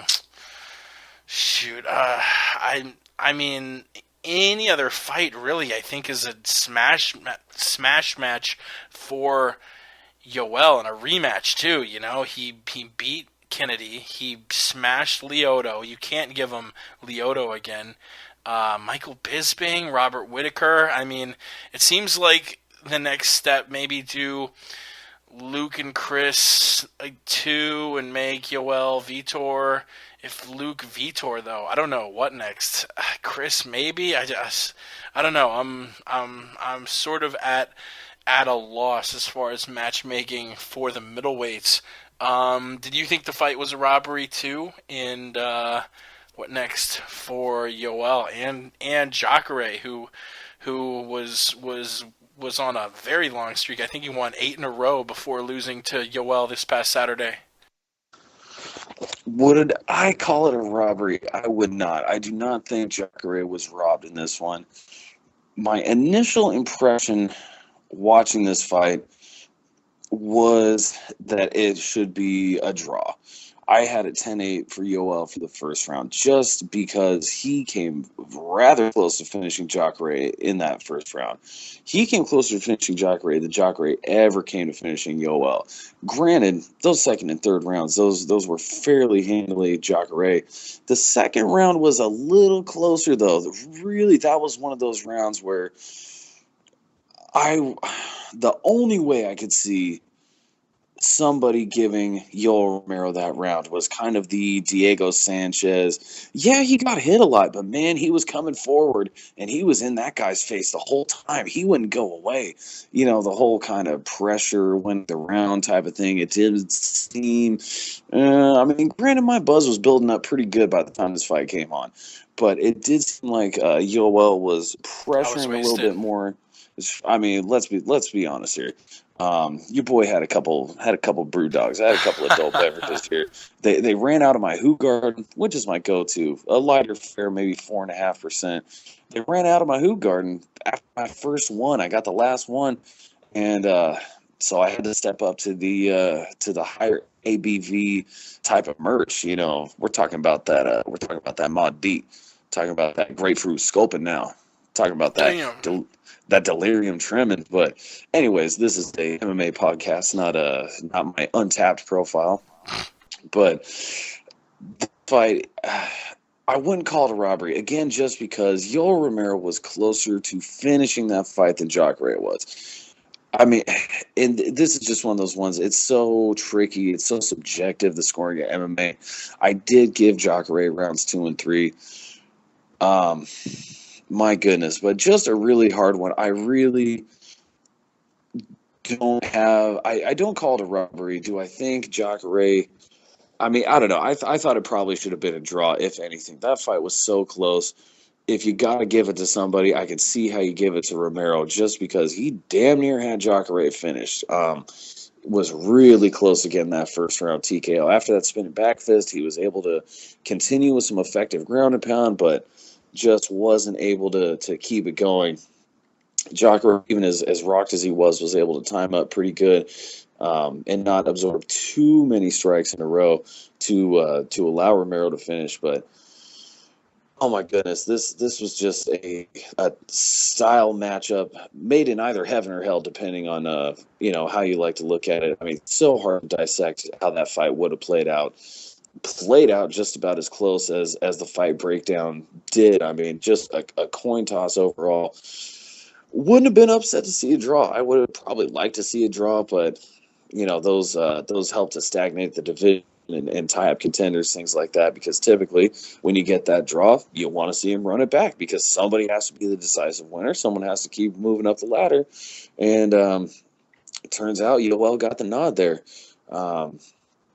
Man, I'm a big fan of both guys. Really, hate to see either guy get a loss. That was really also one of the tough parts about that matchup. Both solid contenders for the 185-pound title. Absolutely. As far as where either goes next, as you pointed out, there's just a lot of logistical issues with the 185-pound division. A lot of it stemming back to what are they going to do for the newly minted middleweight champion Luke Rockhold. It really all comes back to who he fights. I was going to say maybe if UL doesn't get the next title shot, maybe give him Gegard Mousasi, but Mousasi just had that setback to Uriah Hall, so at least momentum-wise, doesn't really make sense. You got the guy on the, what is it, seven fight win streak now, I want to say Yoel Romero's technically on, against a guy who's coming off a loss that, oh, God damn it, he should not have lost that fight. That was, I'm still in awe over the way that jump spinning back kick to the face followed by the flying knee. I can't believe that even happened, but I was liking that matchup, but I think you have a great point. If they do Luke Rockhold versus Vitor Belfort, which I really kind of highly doubt, if they do make that matchup, Yoel Romero versus Chris, I got no problem with that. I think rankings wise, that just makes sense, and I'm really not opposed to fighters not getting immediate rematches. And now I know we talked about this on UFC 150. We talked about the whole scenario back in the day, and it seems like nowadays a lot of the new fans maybe seem to think, oh yeah, you always get the immediate rematches. It wasn't that way back in the day. You didn't always get the immediate rematch. In fact, I'd say more often than not, you did not get the immediate rematch. You had to work your way back up, and I in return to that. In case, I would not mind seeing Chris Weidman take on Yoel Romero. That's a fantastic. You know what, damn it, Jake, I think that's the way it needs to be. Yoel Romero versus Chris Weidman. Your quality is getting a little sketchy there. I'm not sure. Oh, no. I'm sorry. Have you stepped out of range here? Not that good. Oh, no. Oh, you sound better now, though. Okay. Very, very odd. Very odd. I think I was just coming in too hot. I apologize, Jake. Hot Sometimes takes. I get amped up about these things. And I think that would just be the most logical thing. If Luke Rockhold is fighting somebody else besides Chris Weidman, Yoel Romero should be the next guy for the title. Make Yoel versus Chris the title eliminator. If Yoel wins, he gets that title shot he rightfully deserves. If Chris Weidman wins, he is, for lack of a better term, he's usurping the streak and the momentum of the number one contender who he just defeated. And being the former champion, the former undefeated champion with multiple title defenses under his belt, he will usurp that streak, and he will have taken that momentum and be able to rightfully claim his place, at least in my opinion, as the number one contender and next in line for the 185-pound belt. So I think that's a good way to go. Although, actually, honestly, if I'm thinking about it, I might put Weidman versus Rockhold again, just simply because does Vitor Belfort deserve it? Fuck no, he does not deserve that rematch. He's got a one-fight winning streak over Dan Henderson right now. 77-year-old Dan Henderson, yeah. Right, the guy who he just head kick knocked out like a year ago. He was fortunate enough to get that one again. After being dominated by Chris, well, I shouldn't say dominated, but once it got to the ground, he was prison fucked for sure on the ground. That was nasty. Belfort does not deserve a title fight at 185 pounds. So just for that pure reason alone, if they were to do that, and also because, well, I don't want to get too much into it, but yeah, I wouldn't be totally against a Weidman Rockhold, and then hey, you could have Romero fight. I mean, there's a whole host of top flight talent there for him to take on. Yeah, and we'll see what happens as far as who the next opponent for Jack Gray versus Yoel is. Moving to the co-main event, Luke Rockhold, Chris Weidman. Man, what a fight! What a fucking fight. This fight went back and forth. I gave the first round to Chris. I think I gave the second and third rounds to Luke. Chris started roaring back in the first round, was landing body shots, was looking like maybe the cardio was swinging back over to Chris, and there was a chance we would go into the fifth round with it 2-2. But then he got a little sloppy, threw a spinning back kick, and left himself wide open. Luke jumped in, finished him in the fourth round, TKO, and new middleweight champion Luke Rockhold. And the Strikeforce dominance keeps rolling. Verdum is your champion. Cormier is your champion. And now Luke fucking Rockhold. Lawler, Rockhold, Cormier, Verdum, your champions at the four biggest weight classes are all Strikeforce veterans. What a fight, man! What did you think about this match? I think it may have been the fight of the weekend, just as far as what was on the line. You know, I don't know if you really can give it to either of the main events because they were quick first round KOs. But Ferguson, Barboza's in the running. But I would give it to Rockhold, Chris. This was a hell of a fight. Oh, it certainly was. And Chris Weidman, really, he had such a tough fight in this against Luke Rockhold. Luke Rockhold, the former Strikeforce champion, really, his skill set, fantastic. Great striking, great ground game. And he was able to display that. But, man, Chris Weidman, he was doing a great job. I had him now, I had a couple pops. I wanted to say I thought the spinning back kick attempt was the third round. I could be mistaken on that. He barely survived that third round, and Rockhold got that finish in the fourth. It could have been that. I'm not sure. I think both of us had a few wobbly pops there, but you do make a good point, and maybe that the fight should have been stopped at the end of the third round. Rockhold was banging Weidman, and I think if we hadn't heard the tap, tap, tap, meaning that there was only a few seconds left, I think Irv may have stopped it, and I think maybe he gave Chris the benefit of the doubt, just knowing that the round was about to end. But I felt Chris had a little bit of a bit of resilience there. But if I remember correctly, I thought it was the fourth round where he threw the kick, and that led to it. Either way, the seminal moment in Chris losing was him throwing the kick that Luke took advantage of and ended up winning the fight. Absolutely. I mean, I think I'm glad to hear that we're on the same page with that one, Jake, because I really feel that fight was super close. I had Weidman edging it pretty much up until that point. That was just so ill-advised. I thought Weidman was continue. Of course, this was a much closer fight from the jump than any of the ones Weidman had ever been in. But I thought he was doing just enough. Even that first round was close. Gave it to Weidman. I'd really have to go back and rewatch that fight just to rescore it again. But, man, I had it real close up until that spinning back kick attempt. And Weidman, what the fuck were you doing? What were you doing? Do you really practice that kick? I don't think you do, because it sure didn't look like a kick that gets practiced a whole lot. It was half-hearted. Didn't look like there was a whole lot of juice on it whatsoever. Rockhold was able to manipulate that momentum so easily. Very, very poor from Chris Weidman. Don't know what was going on in that one. Also, I dare say, and I guess it's kind of ironic, almost the Anderson Silva thing, if you will, when Anderson Silva lost the first time to Chris Weidman. Anderson Silva was just taunting him. He was kind of playing around. It was kind of a fluke victory. Do we have a similar tone for Chris Weidman's first loss at 185 pounds? I dare say that we do, because that spinning back kick attempt, the wheel kick attempt, I want to say it was,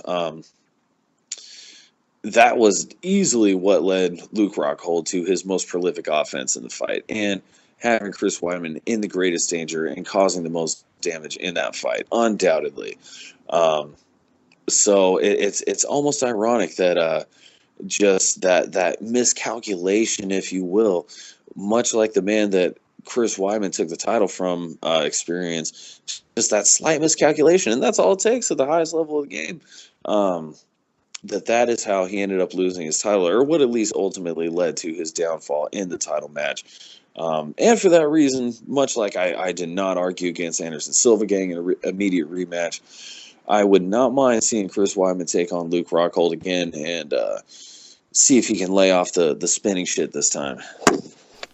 Yeah, and we sort of briefly touched on it before. What next for Luke Rockhold? I guess your answers are either Vitor or Weidman, and you expressed, and I agreed, that it shouldn't be fucking Vitor.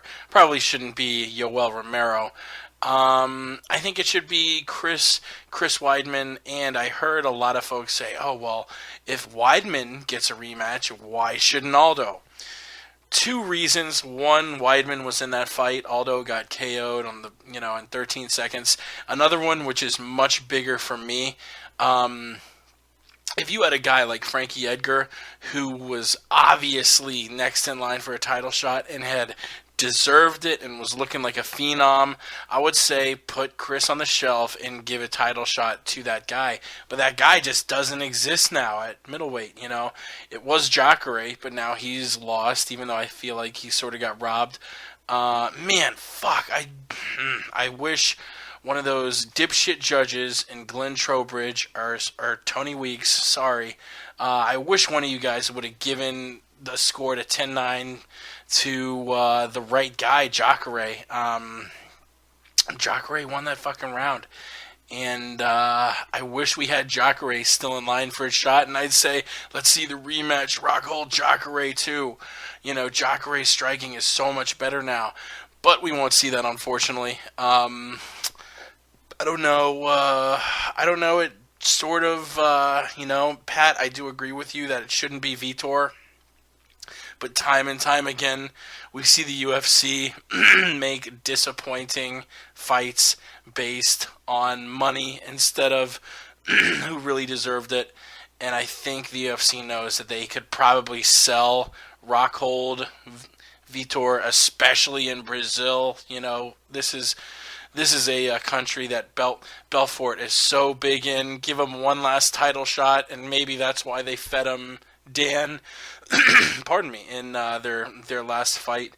But who deserves it? I think probably Weidman, but I wouldn't rule out Vitor just because the UFC is so shitty about that. What do you think? Yeah, I mean, I wouldn't be shocked. I'm not shocked by hardly anything the UFC does with their matchmaking decisions. I mean, look at what they did with Paige Van Zandt and Sage Northcutt in the way that they pushed them and put them the last and third to last fights on a UFC Fight Pass card. Crazy decisions they're making these days. Yeah, I'd still have to stick with Luke Rockhold taking on Chris Weidman again. As you mentioned, it would be nice if there were a more definitive, clear-cut contender. But yeah, the Romero-Jacare fight, the way that went down, the way the decision went, how close that one was, it really didn't give us any clear-cut number one contender. And again, like I said, I mean, either of those guys are beasts, and both of them deserve to fight for the 185-pound title. They're both magnificent fighters that have great skill sets and would put on great fights, I feel, no matter who the champion is. And putting them together, no matter what, that's going to eliminate one of them. But now we've got the situation where it kind of put an even bigger question mark on things. So it really did no favors for the middleweight division. I think you got to do Weidman versus Rockhold too, unless they put together Rockhold versus Vitor too, real quick, like just while Chris Weidman gets a little extended healing time. He didn't suffer a knockout or anything like that, but man, he sure took a lot of repeated concussive damage with the ground and pound that Luke Rockhold was putting on him. So wouldn't be bad for Weidman to sit out for a little bit if they can put something compelling together. But yeah, wouldn't mind if they gave Weidman 4 to 5 months to heal up and make the rematch. Yeah, Weidman, I think we'll obviously see him fight for a title again, and that fight will probably come against Luke Rockhold. I'm really looking forward to seeing that rematch whenever it happens. Another fight I think we probably will see at least twice: Conor McGregor and Jose Aldo. Conor McGregor said they will collide in the inside of the what did he say? He said the bell will ring, we will collide at the center of the cage, and that will be it. Mystic Max strikes again, man. He pretty much called this fight exactly. Yeah, he did say fourth round KO, or he would finish it within 4 minutes, I think. But he said that it would be a early KO, and he said, at the start of the fight, we will collide at the center, and that will be it. That's exactly what happened. 13 seconds in, and you can Google this, find it on Reddit. However, search like split screen Conor Aldo KO. But there is a moment where we're in between fights, and the UFC pans over to Conor's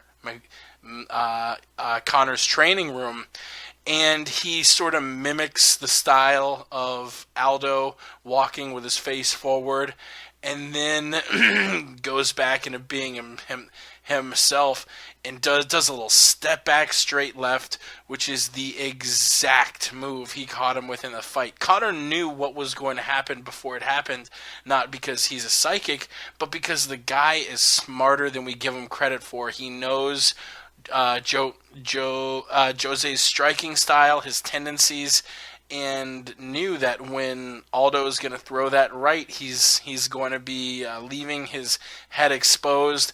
Conor hit him with his favorite weapon, the straight left, and put Jose Aldo to sleep. 13 seconds in, shortest title fight in UFC history. He beat Ronda by a second. Even though I thought Ronda vs. Kat was 7 seconds, maybe it was longer than that. I don't know. But I think it was 17. 17 maybe. Shit. She's Ronda. I hope comes back, because Ronda Mania was fucking crazy. But yeah, Conor with a 13-second KO. I looked away briefly, look back, and Jose had fallen. I had actually go back and watch the instant replay, because I didn't see it happen initially when it happened. It was so quick. Both of them were throwing, and there was this quick exchange with 3 or 4 strikes thrown in a second or two, and whoop, whoop, whoop, whoop, and Aldo is falling to the ground limp.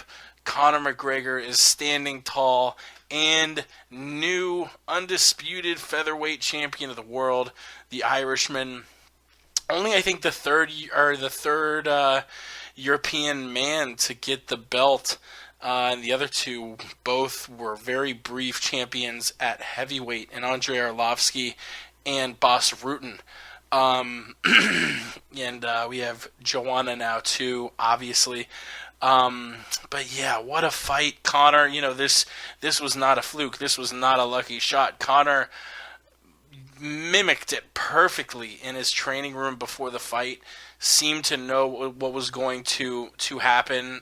Dominic Cruz seemed to know. We'll play that video in a little bit here. But man, what was your reaction? I mean, we've been waiting for this fight for over a year. They did a UFC 189 worldwide media tour. This was the biggest fight of 2015, and it ended quicker than a Vine video, or it ended in 13 seconds. What the hell? Yeah, shit was nuts. And it's funny you actually recount your watching of the main event. I had a very similar experience. I was at my local watering hole, one of my favorite places, and my goodness, this place was packed, standing room only. it had never been this packed except for the last Ronda Rousey, or actually the Ronda Rousey Bethe Correia fight. It was just to the rafters for that one. This one, just as packed. Everybody's going nuts. So the bell rings for the main event to begin. Aldo McGregor's finally here. I go to reach into my pocket just to pull out my phone just to start recording. And, you do one of those moves where you kind of just glance out of your periphery like you don't know where your pocket is or something like that. You do that kind of look move. And I hear the place go nuts. What the fuck just happened? I look up, and there's Conor McGregor hammer fisting Jose Aldo in the face. I'm like, what the fuck just happened right now? And the fight gets waved off. Oh my goodness, people were jumping on tables. People were going absolute apeshit. And I mean, every cocksucker claims to be Irish on St. Patrick's Day. Same thing with a Conor McGregor fight. Everybody's Irish. I mean, and I'll tell you, I'm Irish too. I don't like to claim that shit though, just because I'm like, unless you're from Ireland, nobody wants to hear that shit. Unless you literally were born in that country, I don't want to hear about how Irish you are. But anyways, it was a crazy scene. So I had to stand there, had to watch, and wait for that replay. And it was just, I was incredulous. No matter how good Conor McGregor is and how he says he's obsessed with motion, he's obsessed with movement, that's what he studied. And obviously that must be the case for the performances he's been able to put on. He knows when the opportunities are there, and when some people either don't see them or just don't have their timing built up to pull the trigger, that is what he looks for. It was there super early. But I'll tell you what, it's so interesting. We had referenced the Ronda Rousey fight. I was actually watching that fight at the very same establishment, and that 17-second fight I found just so unbelievable, because why would anybody try like a running flying knee at an Olympic medal judo player? It doesn't make any sense to me. The explanation, nobody had ever tried it, so we thought we'd try something nobody had tried before. Yeah, nobody ever tried it because she's an Olympic medal judo player.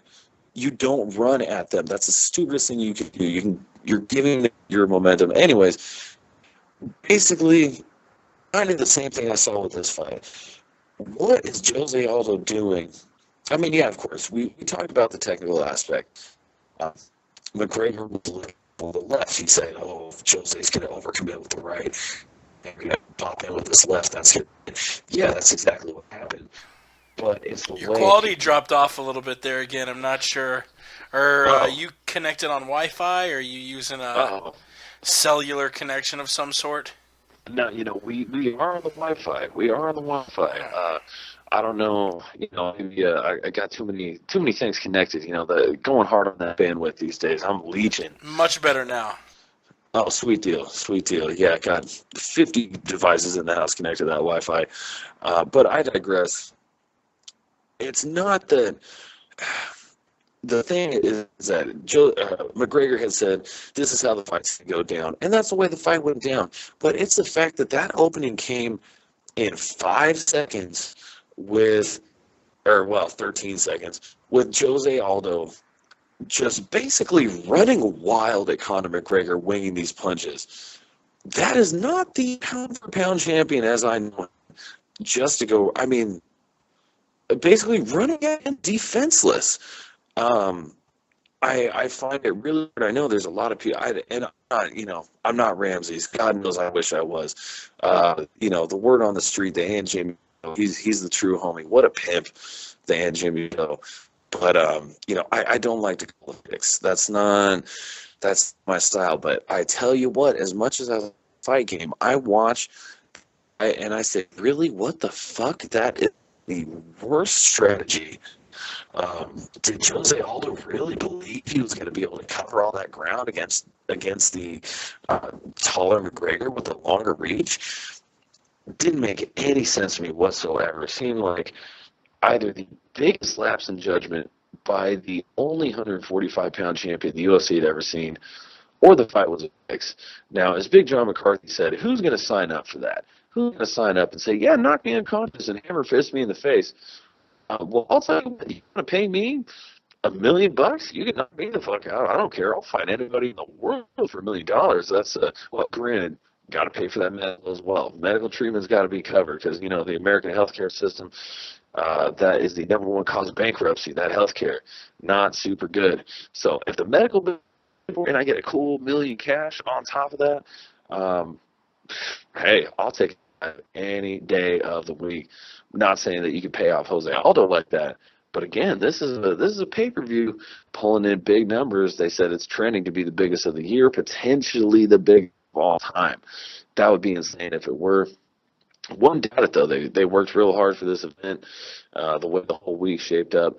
But my goodness, and you know what? Part of that could also be just the disappointment, so to speak, in the kind of anticlimactic feeling of it. Again, this was the fight that had been hyped up all year. I want to say, what was it, since the early January? What do they call it? This is now, or is the time, or they had some stupid promo. Man, your quality is almost unbearable, man. I'm sorry. It's like really bad. Oh no. Oh, Jesus Christ. And it's weird because it's going in and out. You had a moment there where you were coming through crystal clear, but it's terrible. It's the curse of doing it on the MacBook.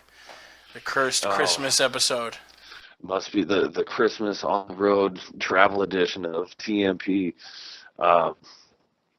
Yeah, my goodness. Sound better now though, so you could wrap up. Yeah, let's just wrap up while the wrapping up's good.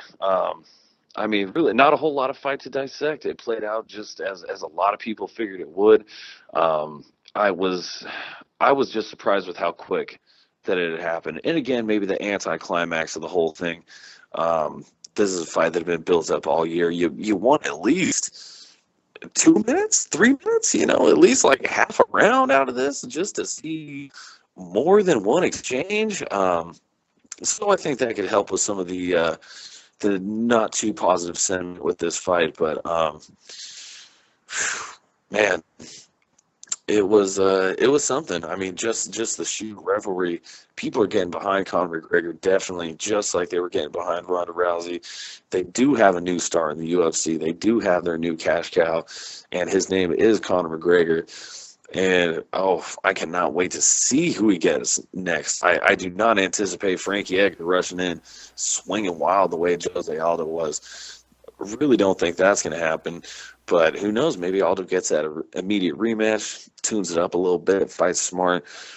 Can't wait to see how it shakes out. Either way, I'm just hoping we get to see just a minute, maybe a full minute of Conor McGregor's next fight. That'd be pretty sweet. Maybe even 2 rounds like we got to see with him versus Chad Mendes. Like to see a more lengthy title fight next time, but man, crazy cherry on top of the 3-day UFC fight Sunday. Yeah, and you mentioned Reverie. Go to ReverieBed.com. Use the promo code TheMMAPodcast for 100% off your purchase. You'll get anything for free. And the point you brought up, which is the last point I want to talk about UFC 194, what's next for Conor, it sounds like Dana has okayed him to move up to 55 to try and become a multiple-time champion. Conor was very adamant in the post-fight presser that he wanted to stay active. He wanted to win both belts and defend both belts, keep fighting. I mean, the guy's shown he will fight injured.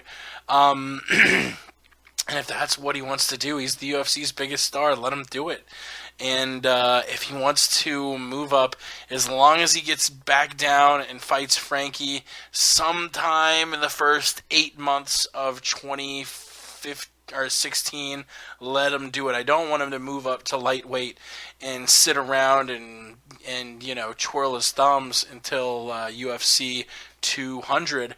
But how about we see Frankie versus Conor next, even though Conor really is excited to get up to 155. Frankie Conor, and no matter what happens in that fight, no matter what happens in the Dos Anjos Cerrone fight, Make Conor versus Cerrone for UFC 200 in July. Whether if Cerrone is the champion and Conor is the champion, that's obviously your dream match. Conor still has the featherweight belt, and he's going to get 2 belts against Cerrone, who just beat Rafael dos Anjos, a very rare. I think we've only seen it once ever in the UFC, Penn versus GSP, where you had 2 champions fighting one another. It was rumored for a long time with GSP Silva, but we obviously never saw it. We heard about Jones Weidman, but we never saw it. Dillashaw Johnson, maybe still a possibility. That would be your dream match if Conor defended his belt against Frankie, and we ended up seeing Conor versus Cerrone. But even if Conor loses the belt, it makes sense for him to go up and fight Cerrone. And even if Cerrone doesn't have the belt, you still can say, well, let's give Conor 1 fight at 55 before we give him a title shot. Even Silva in his reign never got a title shot at 205, even though he had 3 fights at that division. So I think give Frankie the fight, just because Frankie earned it over Mendez, I think, back at UFC 189, and was willing to take the fight. The guy's on such a roll, and he's not getting any younger, and I think he really deserves that title shot now. Give Frankie the next fight, and then let's do UFC 200, and if it's champ versus champ, that's for sure the main event, Conor versus Cerrone. How fucking ridiculous would that fight be? Biggest card ever, UFC 200 in Las Vegas. The champion Cerrone with the brash attitude and the big mouth, and the champion Conor with the same 2 attributes. That would be so fun. What do you think about Conor and his future and switching weight classes, all that? Yeah, as Conor said, he's got a lot of options, and I'm with you. I think Conor needs to fight Frankie Edgar. Edgar's a guy, he's been banging around 155, 145, top of the charts, top of the division, in whatever division he's fighting in. He has certainly earned his shot at the 145-pound strap. He probably should have got it a few times over a bunch of different contenders that they had. Frankie Edgar, that first fight with Jose Aldo was very close. He could have easily gotten back in there with any one of his other wins, just based on the merit of his previous body of work and based on the merit of his first fight with Jose Aldo being the closest. It had been nobody had put up a fight like that with Jose, save for Chad Mendes when he finally got to fight him for the second time.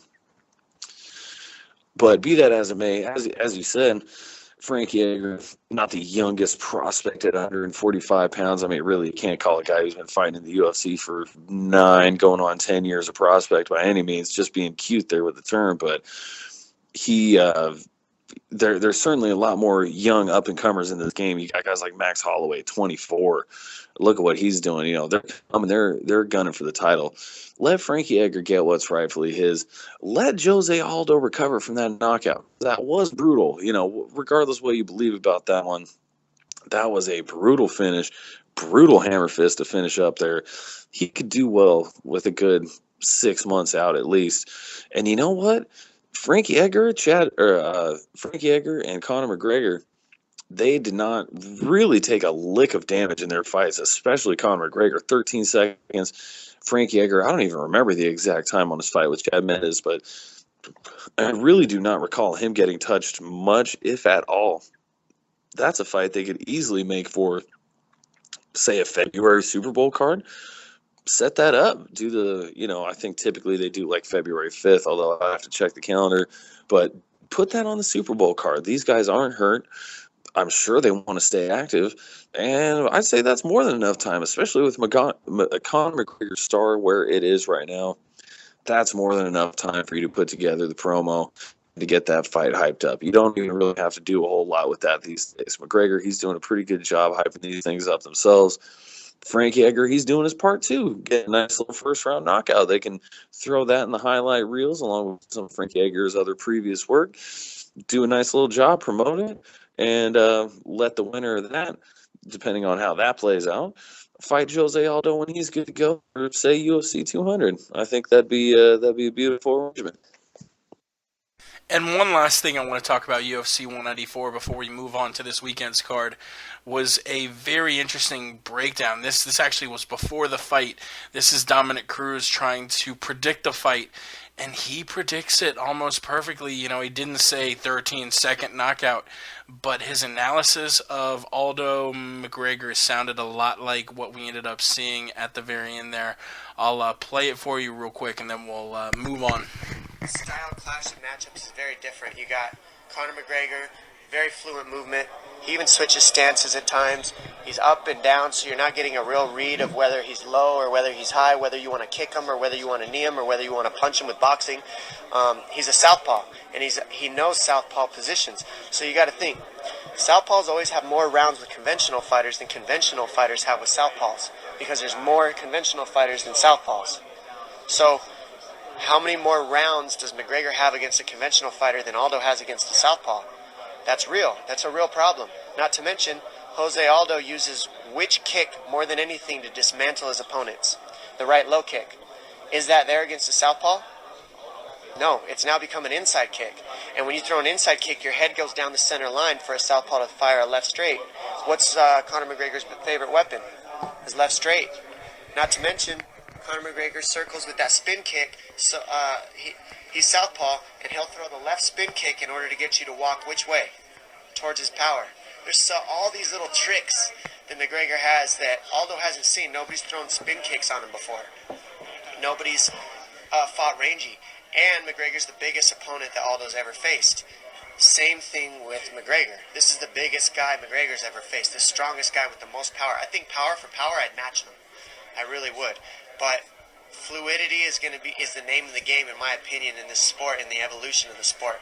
And I think that McGregor has more fluidity, and he's a little bit harder to read because of that fluidity. And I think that being hard to read is the key in this sport. And one thing that's pretty interesting here, Dominick Cruz, I'm not sure whether he will be on the actual commentary or he'll be practicing doing commentary, but I saw it on Front Row Brian's page. Shout out to him. While I do want to pull that up, I want to add a note how funny it is normally when I play audio. I'm piping through crystal clear sound. There, I'm literally holding the microphone of my headset up to the laptop speaker. We're doing it ghetto as hell. Let's see, what did Front Row Brian say about Cruz? I know it was, so it looks like Dominick Cruz will be calling the main event, maybe auditioning for Rogan's job, I don't know, which is interesting. Maybe the UFC pulled Rogan, because I want to think Rogan was initially slotted to call the fights, because he is going to be in Orlando doing stand-up comedy this weekend. That's not by mistake. That's because the UFC is in Orlando. Maybe the UFC pulled the job on him and he's not going to be able to do the fights. I know Rogan said before he has family in Florida. Maybe he's just coming down to see family, and that's why he's here. But a lot of question marks there. But one thing I know for sure is that Cruz can break down the hell out of a fight. I'm really excited he's going to be calling UFC fights. And I'm looking forward to that fight against Dillashaw, man. Are you leaning either way, Cruz or Dillashaw? Currently, the odds have it, I believe, it's close, but Dillashaw minus 155, a favorite over Cruz, who's at plus 135. Oh, boy. Yeah, that's another one. Talk about style matches that will just leave you pulling your hair out. These guys, I mean, if you believe Dominick Cruz, TJ Dillashaw is a copycat of Dominick Cruz, and Dominic is the master, and TJ is the Padawan. Got to drop a Star Wars reference somewhere in this. Got that premiere coming up. Yeah, shout out. I guess was today the premiere of Star Wars? Was it yesterday? Was it yesterday? I'm such a loser for not being a loser. Yeah, fuck Star Wars, man. Honestly, I do not give a shit. Our boy Alan at Westland Eagle AH, he spent the last couple of days being angry at our friend DJ Jeans because Jay Jeans in the group chat spoiled one of the scenes of Star Wars to Alan, who's a giant Star Wars nerd. And Alan, a guy who I've never seen him get upset at anyone over anything, actually got a little bit upset at Jay, which I thought was hilarious. Yeah, shout out to all you nerdy, dumb motherfuckers who like Star Wars. I mean, hey, I'm not gonna lie. I like Star Wars, man. Hey, fuck you if you like Star Wars, dog. Hey, dog. What are you? What are you? Star Trek? You Star Trek up in this? I'll have to bang on you, son. Star Wars all day. Put a TIE fighter up that ass. That's Star Wars, son. Fuck that Star Dillashaw Trek. Cruz, which way you leaning, cocksucker? Cocksucker. Goddamn. I mean, I gotta pick Dillashaw. As shocking as it is, I'm picking Dillashaw on this one. I mean, just the infrequency with which Dominic Cruz has been fighting, the way Dillashaw's been putting everything together, he's looking so good. My heart with Dominic Cruz, I want Dominic to do this, to pull it off, to get back the championship that he But your never body ever. is saying Dillashaw. My mind is saying Dillashaw, but my body's saying Cruz. It's saying Dominic, the Dominator. Please take that title, dominate that title. I want to see it. I want to see him get back that which he never lost. It would just be great. I mean, he went from champion to underdog without ever having lost. I'd love to see him win that back, but man, the momentum Dillashaw's been working with, and just the way he's progressed as a martial artist, he's been showing some pop with those punches too. My goodness, this is a coin flip of a fight. Picking Dillashaw, not so secretly hoping for Dominic Cruz though. I think I'm taking Cruz by a close unanimous decision here. And we'll see if our opinions change before the fight goes down January 17th. And like I said, Cruz is going to be calling this fight this Saturday. UFC on Fox, Dos Anjos versus Cerrone 2, a fight that's going down Saturday night at the Amway Center in Orlando, Florida. And, man, the UFC could not have timed a Florida card worse for old Jakey Poo. Literally, like, I would have gone to any other UFC event that they had put on in Florida, but I'm out of class and I got to do the family thing, run around. My family is spread out all across the state, and I'm going from spot to spot, checking people off the list, and I'm not going to be able to make it over to Orlando Saturday night. Unfortunately, I will be able to watch it on Fox. This is a big Fox card. Let's do it like we always do. The prelims, not going to talk about the Fight Pass prelims because only one of them has a Wikipedia of 6. So if you're really into that, Google that shit. We got 6 fights on Fox Sports 1. Here, let me really quick look up the times for all you lazy motherfuckers who won't Google it yourself. The main card will kick off 8 p.m. Eastern, 5 Pacific. The prelims start pretty early, 5 p.m. Eastern, 2 p.m. over on the West Coast. So, make sure you're tuning in to that one. Actually, a pretty decent prelim card. We have Cole Miller versus Jim Ehlers, Nick Lentz versus Danny Castillo. That'll be a very good fight at 55, 2 ranked guys. Josh Salmon taking on a name from the past who's coming back to the UFC, the Barn Cat, Tamden McCrory. They will be facing off at middleweight in a classic, I think, technique versus just strength and athleticism matchup. You got Sarah Kaufman versus Valentina Shevchenko at women's 135, CB Dollaway versus Nate Marquardt. Nate Marquardt, one of my favorites for, I think, a little while. He was like my favorite fighter in the UFC. Nate, a hell of a talent. I think he's going to get smashed in this fight, unfortunately. Miles Jury versus Charles Oliveira. Both of these guys, so impressive. This at 145.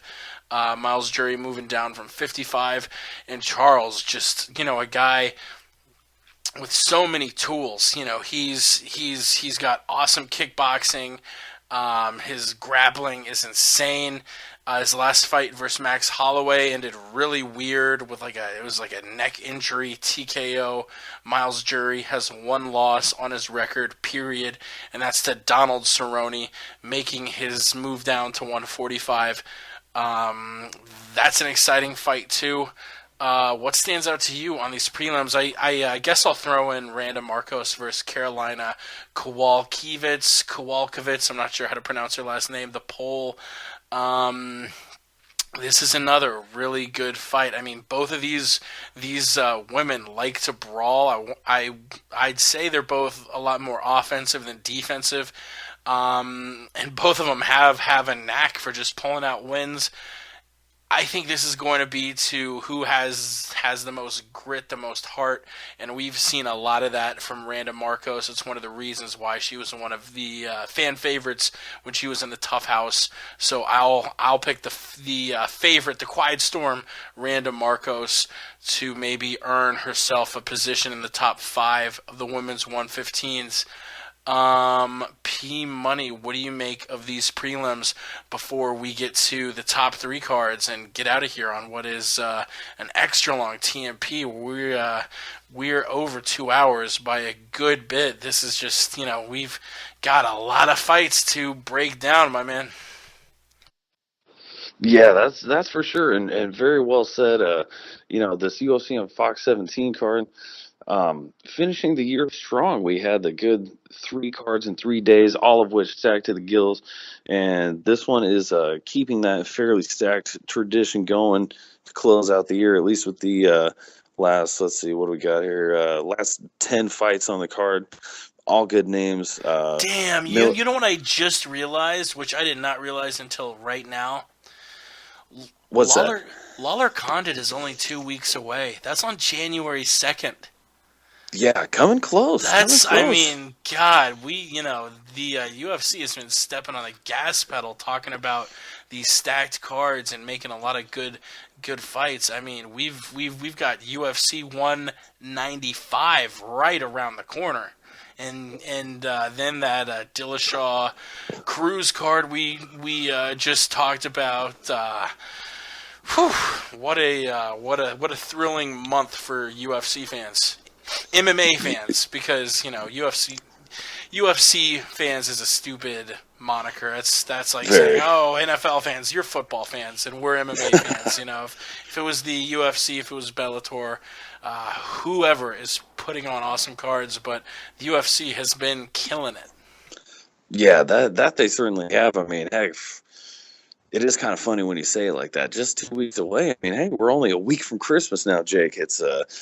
It's coming up close. 2015 is coming to a close, and the UFC is doing it in a strong fashion, and they're going to be kicking off 2016 right where they left off. So can't hate on that. I'm very pleased for that. One of my standouts on here, as I mentioned, Tamden McCrory. He used to fight in the UFC. He had a few fights back in the day. I want to say maybe 06 to 08, and little known fact, I'm pretty sure Tamden McCrory is the only fighter to walk out. His UFC ring entrance music was Dimmu Borgir. I forget exactly which song it was. It was off the Puritanical Euphoric Misanthropia album. Oh my goodness, one of my favorite, most brutal bands. Love that Norwegian metal. So therefore, by default, I love Tamden McCrory, and I have no idea what the fuck you're talking about. I just said a bunch of words. I don't think many people will catch on to that. Tamden too. If we're talking about Trivia Forum, I believe has played Battlefield, or I know our original host Chris Lowe. He and I were chatting once. He's like, yeah, me and him would play like Battlefield or some video game. Shout out to the original co-host at C. Lowenstein.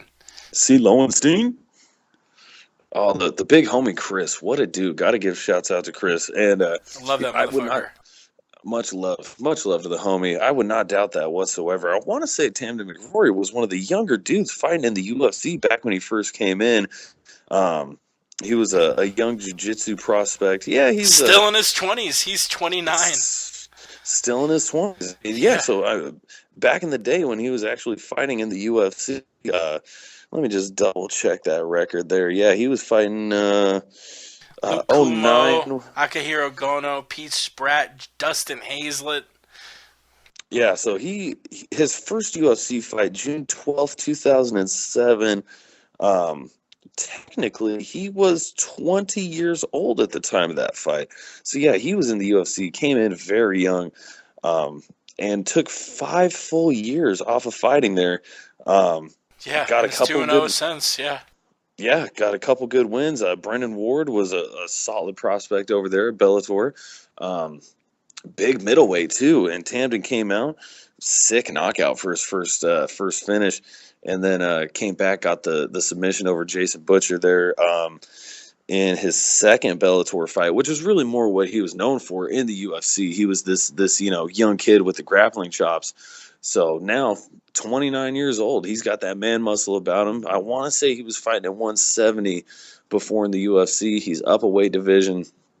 And can't wait to see him get back in there. That's really going to be one of the highlights of the prelims there for me. And it's so funny you mentioned CB Dollaway versus Nate Marquardt. I feel that is a fight Nate Marquardt should win, in my opinion. However, CB Dollaway, he's a lot bigger. He's got the height and reach. It's going to be a little difficult for Marquardt to negotiate that one. That's one of those ones my head is saying CB Dollaway, but my heart is saying Nate Marquardt, and it's also kind of saying, really, are you really picking CB Dollaway over anybody? It's kind of hard to do, at least just for me. And also, as you mentioned, CB minus 440 over Nate Marquardt. Huge. Yeah, insane. I was checking that line. Nate Marquardt, I feel it has to be a decent dog. I mean, he's like plus 300 to CB Dollaway. Are you serious? In what world? Anyhow, the Charles Oliveira fight, though, very interesting. As you mentioned, that freak neck injury he suffered in his fight with Max Holloway. Charles Oliveira, that is, we're speaking of. Going to be really good to see how he comes back from that. Hopefully he's alleviated whatever condition had brought that on. And Miles Jury, very interesting to see as well. I want to say he's 7-1 in the UFC. As you mentioned, he only has one professional loss, only one loss in the UFC overall, being to Donald Cerrone, and that was all it took to send him down to the 145-pound division after going 7-0 at 155. Very interesting, especially being only his first professional loss. So it's going to be great to see. I mean, he was dominating. He was handling guys very thoroughly there, coming into the 155-pound division. And if he can take some of that skill down to 145 pounds, and Jury himself, he's, I want to say, a fairly young prospect still. Just 27 as it is. So he's certainly got some time to put the game together, just getting into his prime. So hopefully he can make a good showing. And Charles Oliveira, perennial contender down there at 145 and 155 pounds. Oliveira is dangerous. He's got weapons. He's got weapons with his Muay Thai, and he's got weapons with his submissions. So going to be a great scrap there for the prelims, and some solid fights all the way around, especially on the Fox Sports 1 portion. As we mentioned, the Fight Pass prelims, not so much. And this brings us to, I think, the fight I'm most looking forward to on this card. Michael Johnson versus Nathan Diaz. Old Nate Diaz from the 209 making his return. Hasn't fought in over a year. Man, look at Nate Diaz's last 6 fights. It's so insane the up and down road this guy has been on. He fought Donald Cerrone at UFC 141 and absolutely embarrassed a guy who's going to be fighting for a title tomorrow. Just made Donald Cerrone look like the biggest piece of shit ever. Outstruck him, landed the most strikes like ever in a fight or some crazy shit, like the third most strikes landed ever, third most significant strikes. Then he goes up against Jim Miller on his own UFC on Fox card. Chokes the man out so hard he almost bites off his own tongue. What? Against like a skilled grappler, UFC veteran, all-around great fighter. So these two back-to-back fights, and you're like, Nate Diaz is a fucking world beater. Then he gets a title shot. Benson kind of embarrasses him. Very one-sided fight. Diaz did not look on a plane close to Bendo. Bendo dancing around him, kicking him, out grappling him, just making him look terrible. All right, comes back 4 months later to fight Josh Thompson.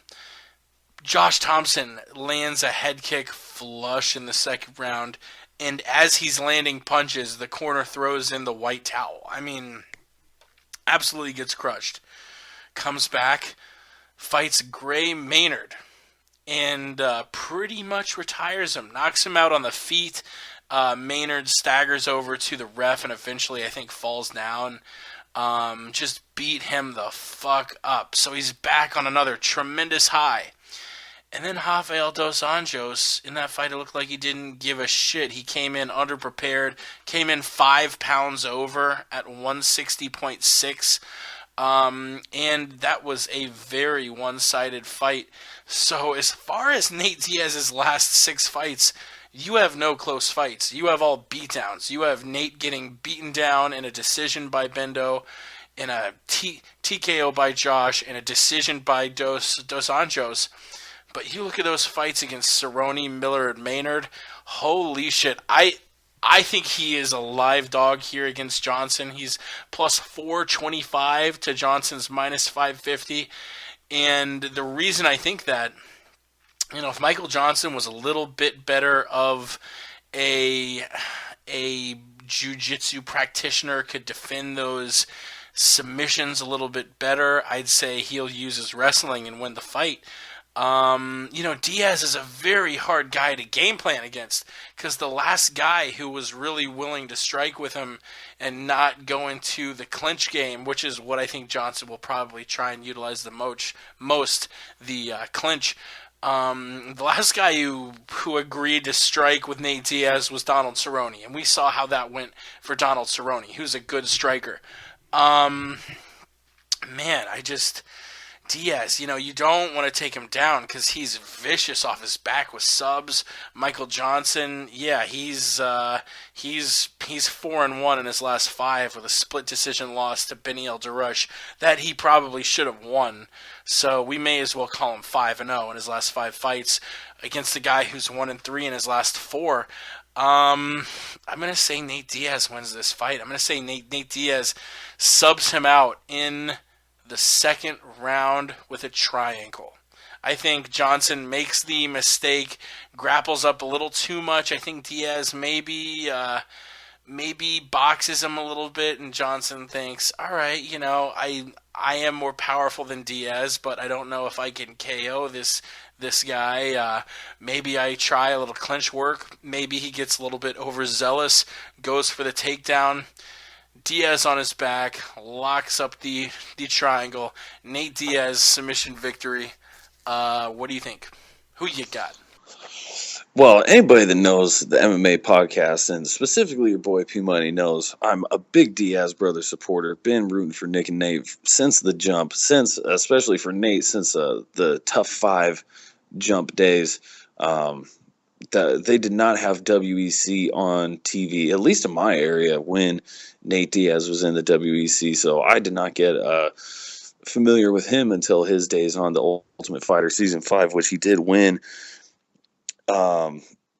Been, again, just huge fans of him and Nick. Love their style. And this is a really interesting fight because Nate has been in the game for some time now. I mean, Tough 5 itself was forever ago. Nate's been in the game for a long time. And like his brother, very similar styles. Great boxing and great submission game. Their wrestling has always been lauded. They've always had takedown defense that left some to be desired. But it seemed like over the past few years they kind of been shoring that up. It seems, though, of course, the Benson Henderson fight, Rafael Dos Anjos fight for Nate Diaz, he really wasn't able to implement any kind of proficient grappling in those fights.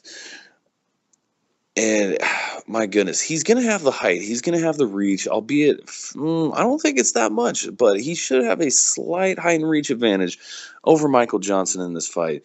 And you look at all the submission losses Michael Johnson has on paper and all the submission victories that Nate Diaz has. I mean, my goodness, I want Nate to do this so bad. But you look, and again, Michael Johnson, that last fight against Beneil Dariush, he probably should have won that fight. Beneil Dariush is a very good grappler in his own right. He's been coming on real strong as of late, has some super solid victories under his belt, respectively. And I thought, man, I thought Dariush was a big threat. I'm pretty sure I called him to win, actually, on the MMA podcast for this event. Granted, he did win, although he really didn't win. I thought he had the chops to get a submission on Michael Johnson. He did not. I was very impressed with how Michael Johnson was able to avoid that game as much as he was. Just the fact that he was able to not get subbed out. I think Nate would have to go with a classic vintage Diaz drop sub to get the job done with this one. Michael Johnson has really come a long way since getting Darce choked out by Reza Madadi. That fight was some time ago, and he's been training with the Black Zillions for some time, and he's just been making strides in his career. I love the Diaz brothers to death, but my goodness, they've been fighting more infrequently lately. They both had some great momentum a couple years ago where they were both fighting for title shots. I was over here saying, oh, Diaz is for 170 and 155-pound champ. Well, we know how that turned out. And since that didn't really go their way, they've been fairly infrequent with the fighting. Nate, his last fight was, it will be over a year by the time he steps in the cage with Dos Anjos. By the time he steps in the cage with Johnson. So he doesn't have that level of activity that Michael Johnson has had either. And as much as I hate to do it, this is another situation. Head is picking Michael Johnson, but the heart is picking Diaz. And I'm certain that Diaz is certainly a live dog, does not deserve to be a plus 400 to Michael Johnson. Again, Michael Johnson has come a long way in his game, but my goodness, we need to have a little more respect for the Tough 5 season winner and former 155-pound title contender Nate Diaz. Plus 400, that's quite steep to a guy who certainly has the tools to get it done. Yeah, and I am picking Diaz, but there's a reason Johnson is a big favorite. The guy's been training with Henry Hooft. Just has shown himself to be a great striker, very good. I mean, he's not throwing anything crazy, just those basic, fundamental strikes, keeping the guys he fights backing up. And he's got a tremendous gas tank. Not that Nate Diaz doesn't. But don't look for either guy to start huffing and puffing because these guys are both cardio machines. That brings us to JDS versus Alistair Overeem, your main event. This is another fun one. This is one I think, Junior's going to want to keep it standing and has the tools to keep it standing. And, even when he fought Kane and would get taken down, he got it standing up usually relatively quick. So I think this will be a fight standing. They're both 6'4". Overeem's got a few inches of reach. Overeem doesn't want to get close and exchange and really do a lot of things where Junior can land his power moves. Maybe, if he can stall him against the cage, land knees, get that Muay Thai going, that would be a good strategy for Overeem. You either want to keep it really close with a clinch or stay on the very outside, throwing kicks, throwing that long jab. Anywhere in the middle, Junior's going to knock you out. Junior has shown, the guy has such tremendous power.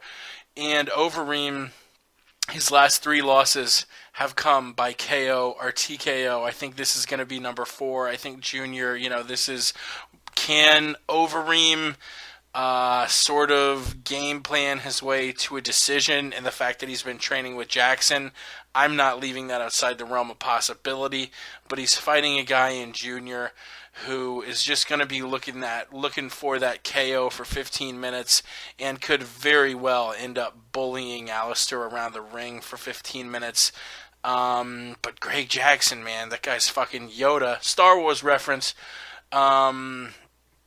Greg Jackson is one of the most important people in our sport. I mean, if we had a pound-for-pound rankings as far as coaches go, Greg Jackson's probably number 1. I mean, you have a lot of insanely talented coaches. Matt Hume, Firas Zahabi, Duke Rufus. I mean, the list goes on and on and on and on. But if I had to name number 1, probably Greg Jackson. And, Reem will probably be coming in with the best game plan possible, better coaching. And that's where I think his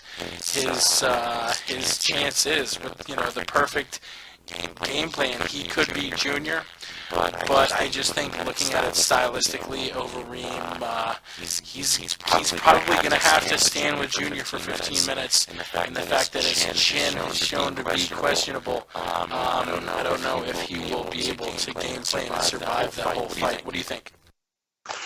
Well, you bring up a lot of great points, Jake, and this is one that I've really been going back and forth on myself, just looking at the style matchup. Junior, he's not a guy that I think either of us really think of as necessarily a ground tactician.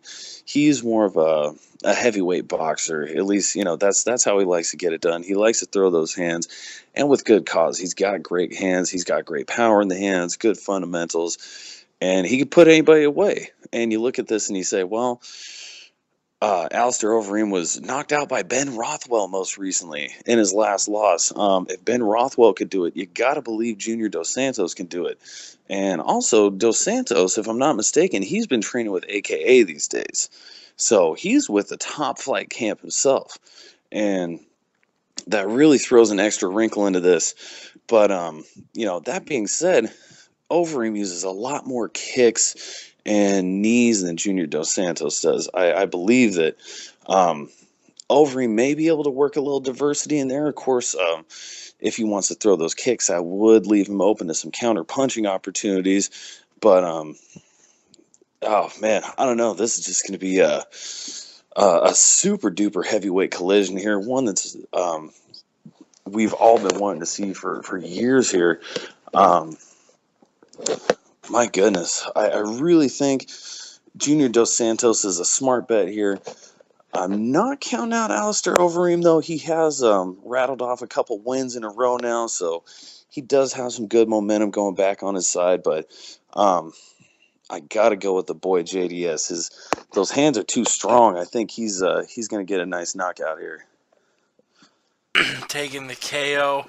That brings us to our main event, Donald Cerrone versus Rafael Dos Anjos.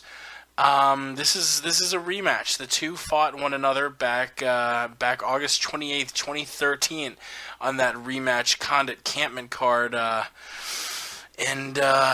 this is such a tough fight. This is like a storybook fight. You have Donald Cerrone, who's on an 8-fight win streak. His last loss, that Rafael Dos Anjos fight, and RDA, especially his last 3 fights. He lost to Habib after beating Cerrone, then has 4 wins, a TKO against Jason High, the only guy to ever KO Bendo.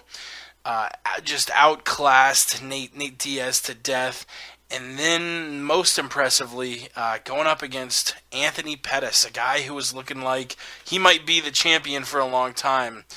Nope, embarrassed him. Performance of the night, just looked incredible versus a Tony Pettis who looked like he had no idea what he was doing. Both of these guys seem to be in their prime. There is a faction of fans saying that this is Cerrone's fight because of the new USADA bans and because RDA has been on the juice and now won't be on the juice. I disagree with that. I think pictures have looked like RDA is just as stacked as he always is, and he used just incredible technique training. I don't think Dos Anjos is one of these guys who was roiding up. And I talk about this being a storybook fight.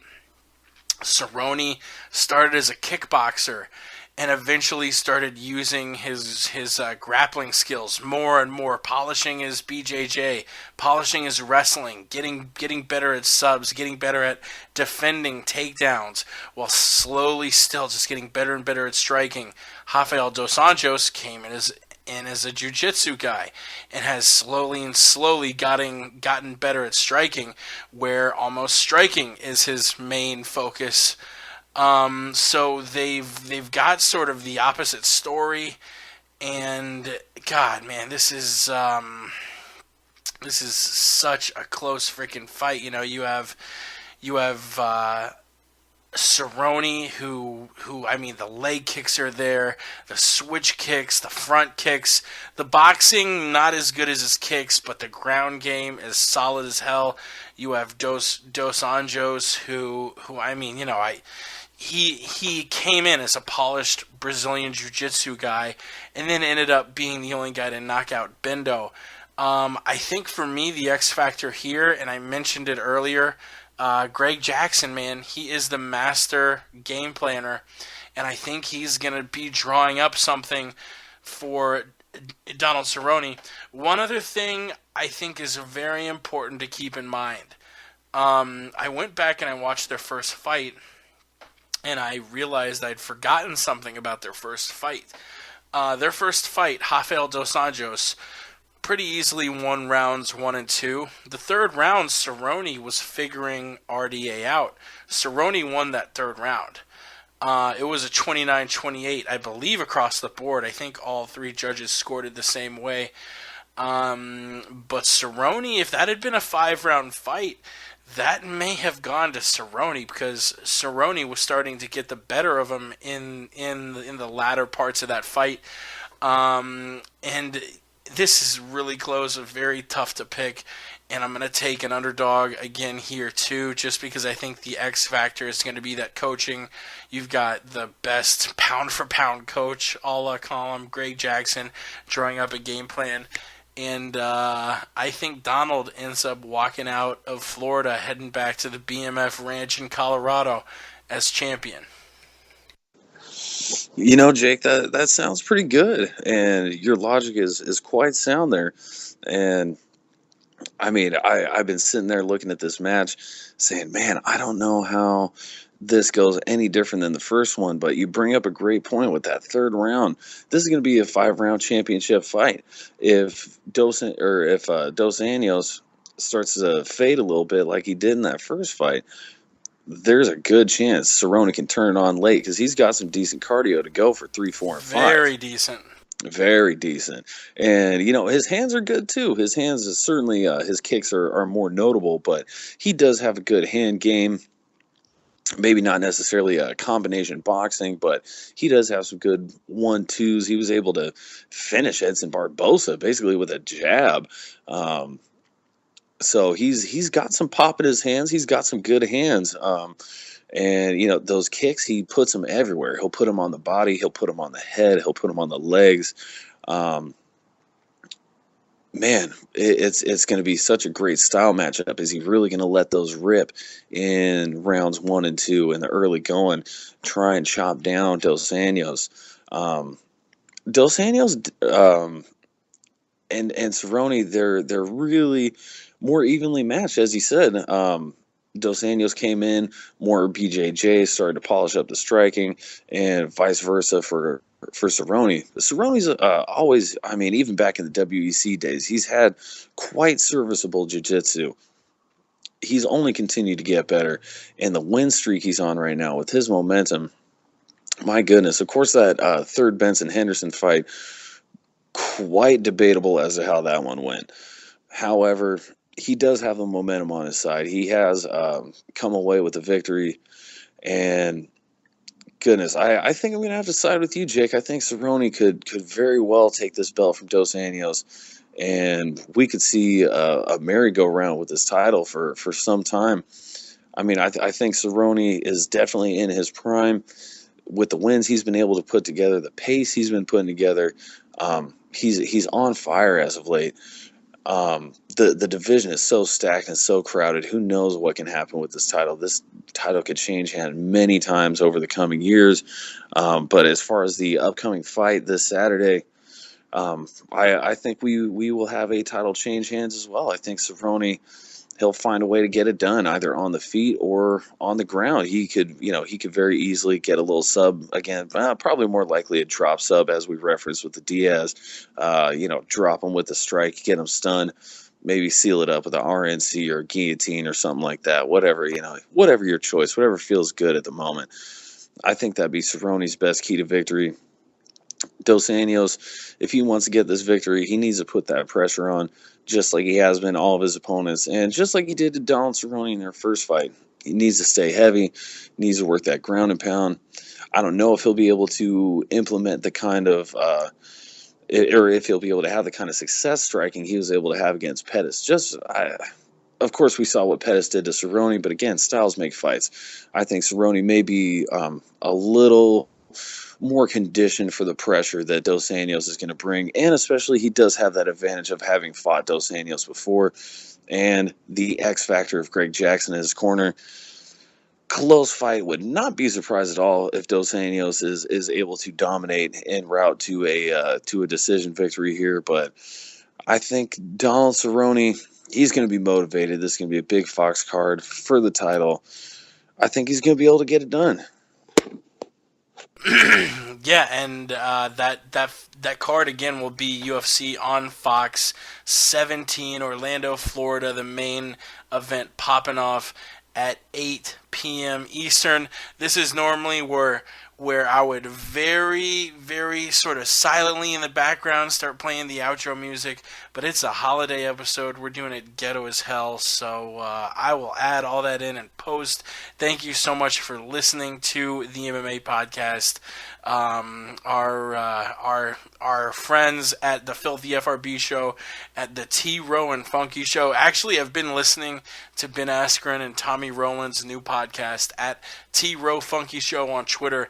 It's really good. They just had Daniel Cormier and a guy who is the CEO and owner of Flow Wrestling on, and I've started to follow, albeit not that closely, but sort of loosely follow amateur and college wrestling. Hearing about guys like Kyle Snyder and Isaiah Martinez, and it's interesting. It's really really good stuff, and I'm looking forward to seeing how this season of NCAA wrestling goes on, how the podcast goes on.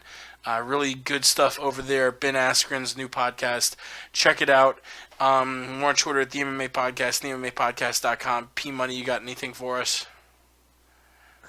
Well, Jake, I think you summed it up quite nicely there. Yeah. As always, pleasure doing this with you. It's been a fantastic ride this year. Great getting the show back going with you. Can't wait to keep it going, close it out 2015, start back strong 2016. We got an episode or two yet before we close it out this year, but always a pleasure, my man. Follow the kid P Money at Sweet Pappy Jones on the Twitter machine, and that's about all I got. Love you guys for listening and giving us that support. The next two episodes will be special episodes. This next episode next week, we're not going to be able to do it live again, but we will post it up Christmas Eve, a special Christmas edition of the MMA podcast. And you know what? I was going to wait and announce it on Twitter this week, but I'll go ahead and announce it now. We do have a special guest next week. We have Santa Claus calling into the MMA podcast. We've had a lot of famous people: Eddie Bravo, the aforementioned Ben Askren, Misha Tate. We've had a lot of high-profile people on the show, but as far as high-profile goes, I don't think it gets any bigger than Santa Claus. Santa Claus. Santa Claus, old Chris Kringle himself, will be calling into the show. Looking forward to talking to Santa Claus. And we will also be doing a New Year's episode back in Tallahassee.